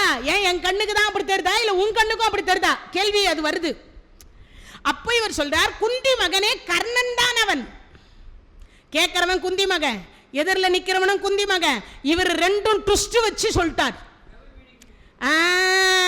அதத்தான் இப்ப சொல்றார். அர்ஜுனன் கேட்கிறான், அப்பவே நான் கேட்டேன் அவங்கிட்ட சந்தேகப்பட்டு இவர் யாரு யாருன்னு கேட்டேன். நான் தான் சொன்னேனே குந்தி மகனே கர்ணன் தான். விளையாடல் திருவிளையாடல் எப்படி எல்லாம் பேசுறார் பாருங்க. பகவானுடைய திருவிளையாடலை யாரால சொல்ல? இப்ப சொல்ற குந்தி மகனே கர்ணன் தான், நான் தான் சொன்னேனே. கிருஷ்ணா, அர்த்தத்தை நான் தான் சரியா புரிஞ்சுக்கலையோ வருத. இப்ப அழற, அப்ப அழுதபடுது சொல்ற. அப்போ தர்மராஜா சொல்றார், அம்மா இப்படிப்பட்ட ரகசியத்தை கூடவா நீங்கள் மறைத்து வைப்பீர்கள்? உண்மை தெரிந்திருந்தால் நான் அவருக்கு பட்டாபிஷேகத்தை செய்து வைத்து விட்டு நான் காடாண்டிருப்பேனே. இப்படி உயிரோடு இருக்கக்கூடிய அண்ணனை கொன்று விட்டீர்களே. ஒரு தாயா நீங்கள் எல்லாம் 5 பிள்ளைகளை பெற்றவர்கள் தானே. ஒரு பிள்ளை இறந்து கிடக்கிறது யாரால்? இப்போ உங்களால தானே. அண்ணான்னு தெரிஞ்சிருந்தா நான் சண்டை போட்டிருக்க மாட்டேனே. கிருஷ்ணா, என்னிடத்தில் நீ இந்த விஷயத்தை மறைத்து விட்டாயே. சொல்லலாம்னு நினைச்சேன், யுத்தமே ஆரம்பிச்சிச்சு. இப்போ எங்க சொல்றதுன்னு தான் நான் சொல்லல. சொன்னா நீ ஓடி போய் கர்ணன் காலில் விழுவேன், நீ ஏன் நாடாளுன்னு சொல்லுவேன். நான் அதுக்காக இவ்வளவு பாடுபட்டேன். அப்புறம் 1 கோடி பேரை நான் எப்படி மாலை வைக்கிறது, பூமி தாய் பாரத்தை எப்படி குறைக்கிறது? பகவான் மனசுக்குள்ளே பேசுகிறார். அப்புறம் எப்படி உலகத்திற்கு நான் தர்மத்தின் வாழ்வு தன்னை சூது கவ்வும் இறுதியில் தர்மம் வெல்ல வேண்டும் என்பதை நான் எப்படி நிலைநிறுத்துவது? இல்லையா? அப்ப இதுக்கு பதில் சொல்றார். அப்பதான் தர்மர் பார்த்தாரு, இன்றைய தினத்திலிருந்து பெண்களிடத்தில் ரகசியம் தங்காமல் போக கடவாது. மஞ்சம்மாவுக்கு இப்ப புரிஞ்சிருக்கும்னு நினைக்கிறேன். நாங்கள்லாம் காரணமே கிடையாதுப்பா இதுக்கு.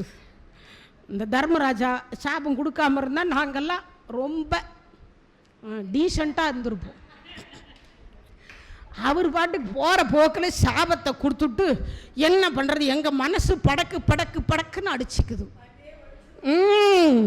அது என்னன்னா, ஒரு 15 வருஷத்துக்கு முன்னாடி நம்ம புதுச்சேரியில் ஒரு நிகழ்வு நடக்குது. பக்கத்து நிலத்துக்காருக்கும் அவருக்கும் பிரச்சனை. வெறப்பு தகராறில் ஒரு கரும்பு தோட்டத்தில் பக்கத்து நிலத்துக்காரரை இவர் வெட்டி புதைச்சிட்டார். 15 வருஷம் ரகசியமே யாருக்குமே தெரில. ஒரு 3 வீடு தள்ளி அவங்க வீடு, நிலம் பக்கத்தில். இந்த அம்மா கணவர் காணாமல் போயிட்டாங்கன்னு மனைவி எல்லா இடத்துலையும் புகார் கொடுத்துருக்குறாங்க. ஆனால் கண்டுபிடிக்க முடியல. 15 வருஷம் ஆயிடுச்சு. அந்த அம்மா வீட்டுக்கார் போனவர் வருவார்னு அந்த அம்மா நல்லா பழுக்க மஞ்சள் பூசிட்டு பெரிய பொட்டா வச்சு நல்ல தினமும் பூ வச்சுட்டு போவார். இந்த வெட்டியவர் ஒரு நாள் அந்த திண்ணை மேலே உட்காந்துருக்கும் போது இந்த அம்மா போறா அப்படின்னு சிரிச்சிட்டார். மனைவி பக்கத்தில் இருக்கான். அவளை பார்த்து ஏன் சிரிச்சிங்க இவ கேட்குறான். அது ஒன்றுமில்லை போடி, இவளுக்கு இதே டவுட்டு. அவளை பார்த்து, அதுவும் அவங்க வீட்டுக்காரனுக்கும் நம்ம வீட்டுக்காரருக்கும் ஆகாது. ஆனால் எதுக்கு அவளை பார்த்து இவர் சிரிச்சார்? அதுவும் அவள் பூவும் பொட்டோட அழகாக வேற போகிறான். அப்போ சிரிச்சதான் கொஞ்சம் எண்ணம் தோணும் இல்லையா பெண்களுக்கே ஒரு. ஆனால் அவள் தப்பான எண்ணத்தில் கேட்கல. ஏன் சிரிச்சிங்க, எனக்கு அது காரணம் சொல்லுங்க. இரவு 10 மணி. ஏங்க எதுக்குங்க அவளை பார்த்து சிரிச்சிங்க? அது ஒன்றும் இல்லடியே, அவளுக்கு பூ கிடையாது பொட்டு கிடையாது, இவ்வளவு பழுக்க மஞ்சியை பூசிட்டு பொட்டு வச்சுட்டு போறாரே, அதை பற்றி சிரிச்சேன், அதை பற்றி நினச்சேன் சிரிச்சேன்ட்டார். அவளுக்கு பூவும் பொட்டும் இல்லாத உங்களுக்கு எப்படி தெரியும்? அது ஒன்றுமில்லடி, 5 வருஷத்துக்கு முன்னாடி வெறப்பு தகராறு வந்ததில்லை.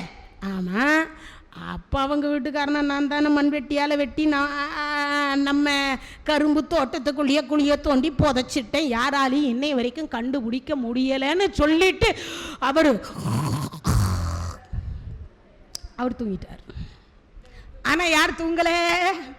ஆமாம், பொழுது எப்படா விடியும் 4 மணிக்கு எழுந்தா எக்கா எக்கா எக்கா எக்கான்னா பக்கத்து வீட்டுக்கார அக்கா கிட்ட போய், என்ன எக்கா உங்களுக்கு விஷயம் தெரியுமா? என்னது? அவளுக்கு பூவும் கிடையாதான், பொட்டும் கிடையாதான். 15 வருஷத்துக்கு முன்னாடி விறப்பு தகராறு வந்து போலீஸ் எல்லாம் வந்துச்சு இல்லை. அப்போ எங்கள் வீட்டுக்கார் தான் இந்த பாலா போன பாவி மனுஷன், என்னடியே சொல்கிறேன், பாலா போன பாவி மனுஷன் 15 வருஷமா என்கிட்ட கூடக்கா இந்த ரகசியத்தை சொல்லலை, நேற்று தான் எக்கா சொன்னார். என்னக்கா சொன்னார்? அந்த மனுஷனை வெட்டி இந்த மனுஷன் தான் கொண்டு விட்டாராங்க, அதுவும் கரும்பு தோட்டத்திலேயே புதைச்சி விட்டாராங்க. இவ சும்மா இருப்பாள, அடியே அடியே உனக்கு பூவும் கிடையாதான், பொட்டும் கிடையாதான். இவ போய் அங்கே சொல்லிவிட்டா. அவள் எக்கா எக்கா நீ கொஞ்ச நேரம் வீட்டை பார்த்துக்குன்னு அவள் போலீஸில் போய் சொல்ல. 15 வருஷம் காவல் காத்து வைத்திருந்த ரகசியம் 15 மணி நேரத்துக்குள்ள வீட்டுக்கார கைக்கு விலங்கு வந்துச்சு. இதான் பெண்களினுடைய நிலை. ஏன் பெண்களிடத்துல ரகசியம் தங்காமல் போகுது? வாரியார் சுவாமி சொல்வார், மழை பெஞ்சா கூட 2த்தை போத்திக்கிட்டு போய் சொல்லிட்டு வந்துடுவாங்களாம். என்னது? ஒன்று முறத்தை கவுத்துன்னு போயாவது சொல்லிட்டு வந்துடுவாங்க, இல்லைன்னா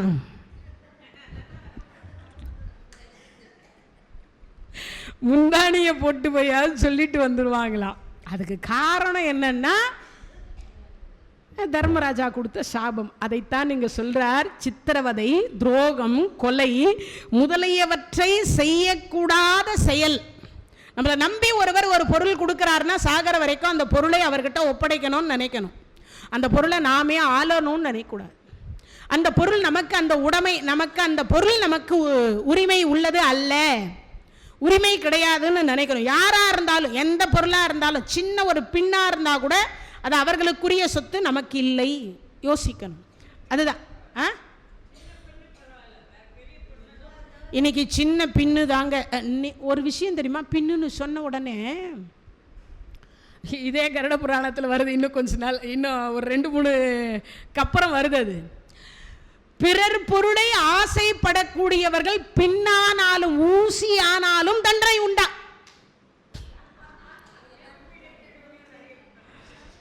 நாம விருப்பப்பட்டு கொடுத்துடலாம்.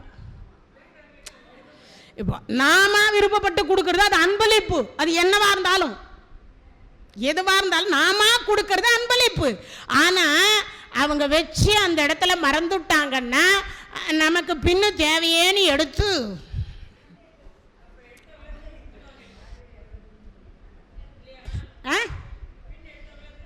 ஆமா எடுத்து கொடுத்துருங்க.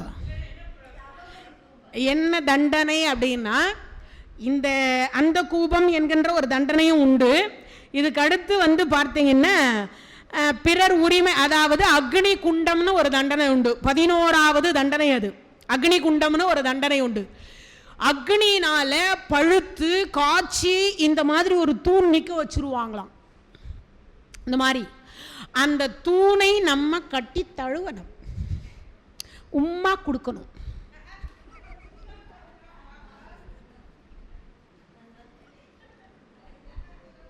கொடுத்தா உதடு என்ன யோசிக்கணும்.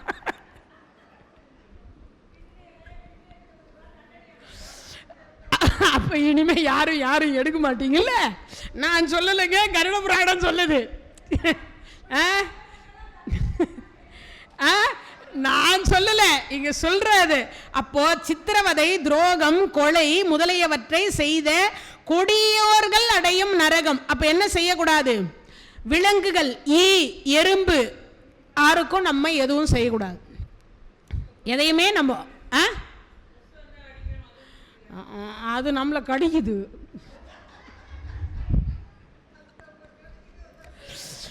அது கடிக்கிறதுக்கு முன்னாடி நம்ம அடிக்கக்கூடாது. விளையாட்டாக வாரியார் சுவாமிகள் ஒரு கதை சொல்வார். எறும்பும் சிவனும்னு ஒரு கதை உண்டு. அதில் சொல்வார், படைச்சிட்டே வந்தார். இந்த எறும்பை படைச்சார். உனக்கு என்ன வரன்னு கேட்பார். நான் கொஞ்ச நேரத்துக்கு முன்னாடி சொன்னலே, இதெல்லாம் ஒன்றொன்னா 1000 எறும்பு உள்பட அனைத்தும் போய் ஓனிக்குள்ளர போய் சேரும் பொழுது ஒன்னொன்னுக்கு ஒரு பிறவி கொடுக்குறாரு. அப்படி கொடுத்துட்டு நமக்கு இந்த மண்டை ஓடு கடைசியாக தான் மூடப்படும். இந்த ஓடு இருக்கு, இந்த இடத்துல வந்து குழந்தைங்களுக்கெல்லாம் ஒரு பள்ளம் இருக்கும்.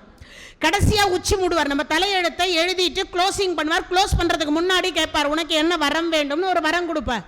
இந்த எறும்பினுடைய க்ளோசிங் போட போகிறார். சிவபெருமான் கிட்ட சிவபெருமான் சொல்கிறார், உனக்கு என்ன வேணும் கேளு.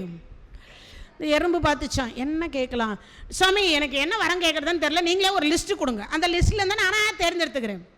எல்லாம் லிஸ்ட்டு கொடுத்துட்டே வரார். சுவாமி நிறுத்துங்கோன்னுச்சான். நிறுத்திட்டார். என்னன்னா, இப்போ ஒன்று படிச்சிங்களே அது சொல்லுங்கன்னு வச்சான்.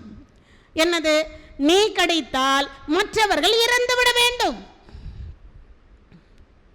அது இருக்கிறதே இத்துணுண்டு, அது கடிச்சா நாம் செத்து போகணுமா?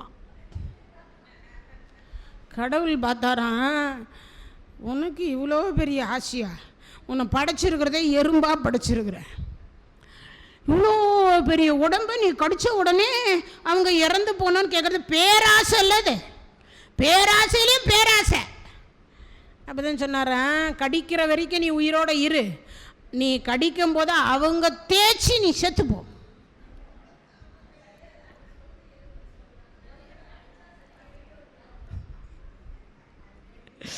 அப்போ எந்த உயிரையும் நாம தீங்கு இழைக்க கூடாதே தவிர அது நமக்கு தீங்கு இழைக்கிற பொழுது நாம இழைப்பது அதுக்கும் பர்சன்டேஜ் உண்டுன்றாங்க. ஏன்னா ஒரு கன்னத்தை அறைந்தால் மறுக்கும் காட்டுன்னு தான் இயேசுநாதர் சொன்னார். அப்பனா என்ன அர்த்தம்னா, நமக்கு அது வலிக்குது, நம்மை வழி தெரியாமல் இருப்பதற்காக நம்ம அதை கொல்லுகிறோம். அது கொல்லாமல் இருக்க முடியாது, அதுக்கும் தண்டனை உண்டு, இல்லைன்னெல்லாம் சொல்லலை. ஏன்னு கேட்டால், கொசுவத்தி வச்சியோ இல்லை நம்ம எதையோ கொண்டோ, இல்லை நமக்கு இப்போ ஒரு தேங்காய் முடி வச்சுருக்கோம், அதுக்குள்ளே எறும்பு நுழையுது. அந்த தேங்காய் முடியை நான் சொல்லும் பொழுது ஏற்கனவே கூட சொல்லியிருப்பேன். அதை ஒரு அம்மா சொல்லிச்சு, மேடம் இதெல்லாம் ரொம்ப டைம் வேஸ்ட்டு மேடம், கொண்டு போய் இங்கிருந்து வெயிலில் கொண்டு வந்து மழை காலமாக இருந்தால் என்ன பண்ணுறது, அதுக்கு நான் ஒரு ஐடியா வச்சுருக்கேன் மேடம்னுச்சு. என்னென்ன, நாங்கள் அடுப்பை பற்ற வச்சு தோசைக்கல்லை மேலே வச்சு அதை மேலே தட்டி விட்டா எல்லாம் போய் சேர்ந்துடும். அப்போ தண்டனை என்பது நம்மள, ஆனால் நாம தீங்கு இழைக்கக்கூடாது. நாம அதுக்காக தாங்க நடந்து போகக்கூடிய பாதையில் கூட வள்ளலார் சுவாமிகள் ஒரு வீட்டுக்கு விருந்துக்கு போனார். கொசு அப்படி உக்காந்தது, அவர் அடிச்சிட்டார், அந்த அடிச்சது அப்படி கீழே விழுந்தது.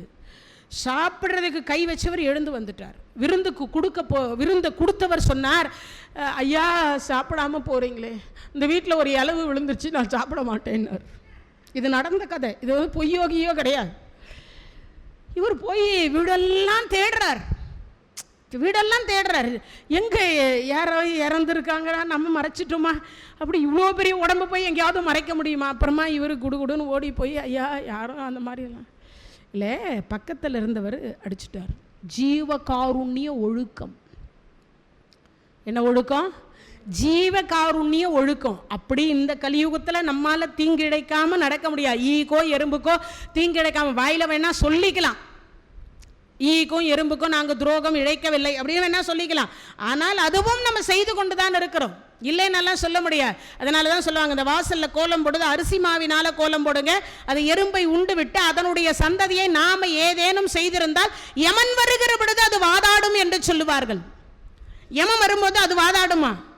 யமன் எறும்பை கூட மிதிக்காம தான் நம்ம உயிரை பிடிக்கணும். அப்படி வரும்பொழுது அந்த எறும்பு சொல்லுமா, எனக்கு அரிசி மாவினால தினமும் கோலம் போட்டு என் சந்ததியை வாழ வச்ச சந்ததி, அந்த சந்ததி என்ன வேணா பிடிச்சிக்கோ, அந்த சந்ததியை விட்டுடும். அந்த எறும்பு வாதாடுமா யமங்கிட்ட. எவ்வளோ பெரிய விஷயம் பாருங்க. சும்மா சாதாரணமாக ஏதோ புராணம் கேட்குறோன்னு புராணம் இல்லை, இது சொல்றார். அப்போ சித்திரவதை, துரோகம், கொலை, அப்போ இதிலிருந்து உங்களுக்கு புரிஞ்சிருக்கும்னு நினைக்கிறேன். அப்போ எக்காரணத்தை கொண்டும் யாருக்கும் துரோகம் இழைக்கக்கூடாது. நம்பி நம்மக்கிட்ட ஒரு ரகசியத்தை சொன்னாலும் ஒரு பொருள் கொடுத்தாலும் அவங்களுக்கு அந்த பொருளை கொடுத்துடணும், அவர்கள்கிட்ட அந்த பொருளை சேர்த்துடணும். அதே மாதிரி கொலை செய்வது மகா பாவம், அதே மாதிரி சித்திரவதை செய்வது பாவம். இந்த சித்திரவதைன்னா நிறைய பேருடைய வீட்டுக்குள்ள இந்த லவ் பேர்ட்ஸ் போன்ற பறவைகள் வளர்க்குறாங்க. பறவைகள், கிளி வளர்க்குறாங்க சில வீடுகளில். கிளி பறவைகள்னா அது பறக்கணும், ஒரு கூண்டுக்குள்ளே வச்சு நம்ம வளர்க்கக்கூடாது. அது பறப்பதற்காக இறைவன் கொடுத்த வரப்பிரசாதம், அதுக்கு ரெக்க கொடுத்துருக்காரு. அதை நம்ம கூண்டுக்குள்ளே அடைச்சி வச்சு என்ன பண்ணக்கூடாது, சித்திரவதை பண்ணக்கூடாது. நான் சொல்லலை, வள்ளலார் சொல்றார். என்ன சொல்றார்? பட்சியை கூண்டில் பதைக்க, பட்சின்னா பறவை, பட்சியை கூண்டில் பதைக்க அடைத்தேனோ, அதுவே அந்த கூண்டை விட்டு எப்போ பறக்கணும் பறக்கணும் பறக்கணும் பறக்கணும் ஆசைப்பட்டிருக்கோம். கடைசி நாள் என்ன ஆகும், அந்த கூண்டுக்குள்ளேயே இருந்து இருந்து இருந்து இருந்து அது மனம் நொந்து நொந்து நொந்து நமக்கு ரெக்க கொடுத்தும் பறக்க முடியல, ரெக்க கொடுத்தும் பறக்க முடியல, ரெக்க கொடுத்தும் பறக்க முடியலன்னு கடைசி வரைக்கும் என்ன பண்ணோம், ஒரு சாபத்தை தருமா. நீயும் சிறைச்சாலையை போய் இருக்க கடவாது அப்படின்னு கொடுக்குமா. அடுத்த ஜென்மம் அதுக்கு எடுத்து நாம் என்ன செல்வோம், சிறைக்கு செல்வோம். 4 செவத்துக்குள்ளறையே நம்மளையும் அடைச்சி வைப்பாங்க. 4 செவத்துக்குள்ள நம்மை அடைத்து வைப்பார்கள். அதை தான் சொல்றார், சித்திரவதை செய்யக்கூடாது, துரோகம் பண்ணக்கூடாது, கொலை செய்யக்கூடாது. அந்த கூபம் அப்படின்னு என்னன்னு கேட்டா, இருட்டு, ஆழமான கிணறு, இருட்டா இருக்கும், ஆழமான கிணறா இருக்கும். அதுக்குள்ளர கொண்டு போய் என்ன பண்ணுவாங்க, நம்மள தள்ளுவாங்க, அதில் தள்ளுவாங்க. அப்படி ஆழமான கிணத்துக்குள்ள தள்ளுகிற பொழுது அதே மாதிரி தட்டான் பக்தர்கள், சந்நியாசிகள் இவர்களை துன்புறுத்தக்கூடாது. ஆச்சாரி அப்படின்னு சொல்லக்கூடிய ஸ்தபதிகள்னு சொல்லுவாங்க இல்லையா, இந்த சிலை வடிக்கிறவங்க, இந்த மர வேலைப்பாடு சிலைகள் வடிக்கக்கூடிய இவங்களெல்லாம் துன்புறுத்தக்கூடாதுன்னு ஒரு நியதி. அதுக்கு அடுத்து சொல்றார், பக்தர்கள். பக்தர்கள்னா கோயிலுக்கு போனால் சில பேர் சொல்லுவாங்க, எங்கள் சொந்தக்காரங்க முன்னாடி நிற்கிறாங்க, யாரும் இருக்க மாட்டாங்க, சாமியை முன்னாடி பார்க்கணுன்னு பொய் சொல்லிட்டு ஆமாம் லைனில் போவாங்க. உண்டா இல்லையா? ஆமாம், இதுக்கெல்லாம் தண்டனை இருக்குன்றாங்க. நான் சொல்லலைங்க, கருட புராணம் சொல்லுது. என்ன கேட்டால், அப்படி பொய் சொல்லிட்டே போய் உள்ளே நுழைஞ்சு சீக்கிரமாக அவங்க சாமியை பார்த்துட்டு வந்துடுவாங்க. நம்ம 3 மணி நேரம் லைனில் நிற்போம். உண்டா இல்லையா? அதுக்காக சொல்றார். அதனால அந்த கூபம் என்று சொல்லக்கூடிய இருள், ஆழமான கிணறு அப்படின்னு சொல்லக்கூடியதுல தள்ளி நம்மை சித்திரவதை செய்வார்களா அங்க இருக்கக்கூடிய யம தூதர்கள். இருட்டா இருக்கும், ஆழமா இருக்கும், அதுல நிறைய கொடிய மிருகங்கள் இருக்கும். அந்த இருளில் தள்ளப்பட்டு நமக்கு 4 பக்கமும் ஏதேனும் ஒரு சூழல் வருமா. அப்ப நம்ம என்ன செய்யக்கூடாது, அந்த மாதிரி ஒரு செயலை செய்யாமல் இருக்கணும். அந்த மாதிரி ஒரு செயலை நாம செய்யாம இருக்கணும். அதனால முடிஞ்ச வரைக்கும் பரோபகாரம் இதம் சரீரம், இந்த சரீரத்தினால 4 பேருக்கு நன்மை பண்ணுங்க, ஒருத்தருக்கும் தீங்கு செய்யக்கூடாது. கருட புராணம் நாளையும் தொடரும். நாளைக்கு கிருமி போஜனம், அதுக்கப்புறம் பார்த்தீங்கன்னா அக்னி குண்டம், வஜ்ரகண்டம், அதுக்கப்புறம் பார்த்தீங்கன்னா சன்மலி அப்படின்னு சொல்லக்கூடிய சான்மாலி, வைதாரணி நதி, இது போன்ற நிறைய பூயோதகம், பிராணரோதம் அப்படின்னு சொல்லிட்டு நிறைய தண்டனைகள் இருக்கு. அதற்குரிய தண்டனைகள் எல்லாம் பார்க்க போறோம். இடையில உங்களுக்கு பிடித்த சில கதைகள், அதற்குரிய உதாரண கதைகள் அப்படின்றதையும் இடையில நாம பார்க்கலாம். முடிஞ்ச வரைக்கும் என்ன பண்ணக்கூடாது, பாவம் என்று சொல்லக்கூடியதை அடுத்து நாம எடுக்கக்கூடிய பிறவிக்கு போய் இந்த பாவம் சேராவண்ணம் இருக்கக்கூடிய ஒரு புராணம் கருட புராணம். இதை கேட்டா கோடி நன்மை அல்ல, கோடியான நன்மை கிடைக்கக்கூடியது. மறு பிறவி இருக்காது கருட புராணம் கேட்டால். அதே மாதிரி பிராணன் என்று சொல்லக்கூடியது பிரிகிற பொழுது ஈஸியா தூக்கத்திலேயே பிரியுமா. ரொம்ப அவஸ்தைப்பட்டு கொடுமைப்பட்டெல்லாம் இந்த புராணம் கேட்டால் ரொம்ப மரண அவஸ்தை இருக்காது. நோய்வாய் படமாட்டோம். நோயுற்று அடராமல், நொந்து மனம் வாடாமல், பாயிற் கிடவாமல், பாவியேன் காயத்தை ஓர் நொடிக்குள் நீக்கி உன் போரூரையா உன் சீரடிக்கில் வைப்பாய் என்னை அப்படின்னு சொல்லிட்டு நம்ம சிதம்பரம் சுவாமிகள் கேட்டதற்கு போல நாமும் என்ன பண்ணலாம், நோயுற்று அடராமல், நொந்து மனம் வாடாமல், பாயிற் கிடவாமல், பாவியேன் காயத்தை ஓர் நொடிக்குள் நீக்கி சீரடி கீழே வைக்கணும் அப்படின்னு சொல்லிட்டு நாமும் பிரார்த்தித்து கொண்டு நாளை காலை 10 மணிக்கு இந்த நிகழ்வு தொடரும் என்பதை தெரிவித்துக் கொண்டு மீண்டும் கருட புராணத்தில் சந்திப்போம் என்பதை கூறிக்கொண்டு நன்றி கூறி விடைபெறுகின்றேன். தென்னாடுடைய சிவனே போற்றி, எந்நாட்டவர்க்கும் இறைவா போற்றி, வெற்றிவேல் முருகனுக்கு அரோகரா.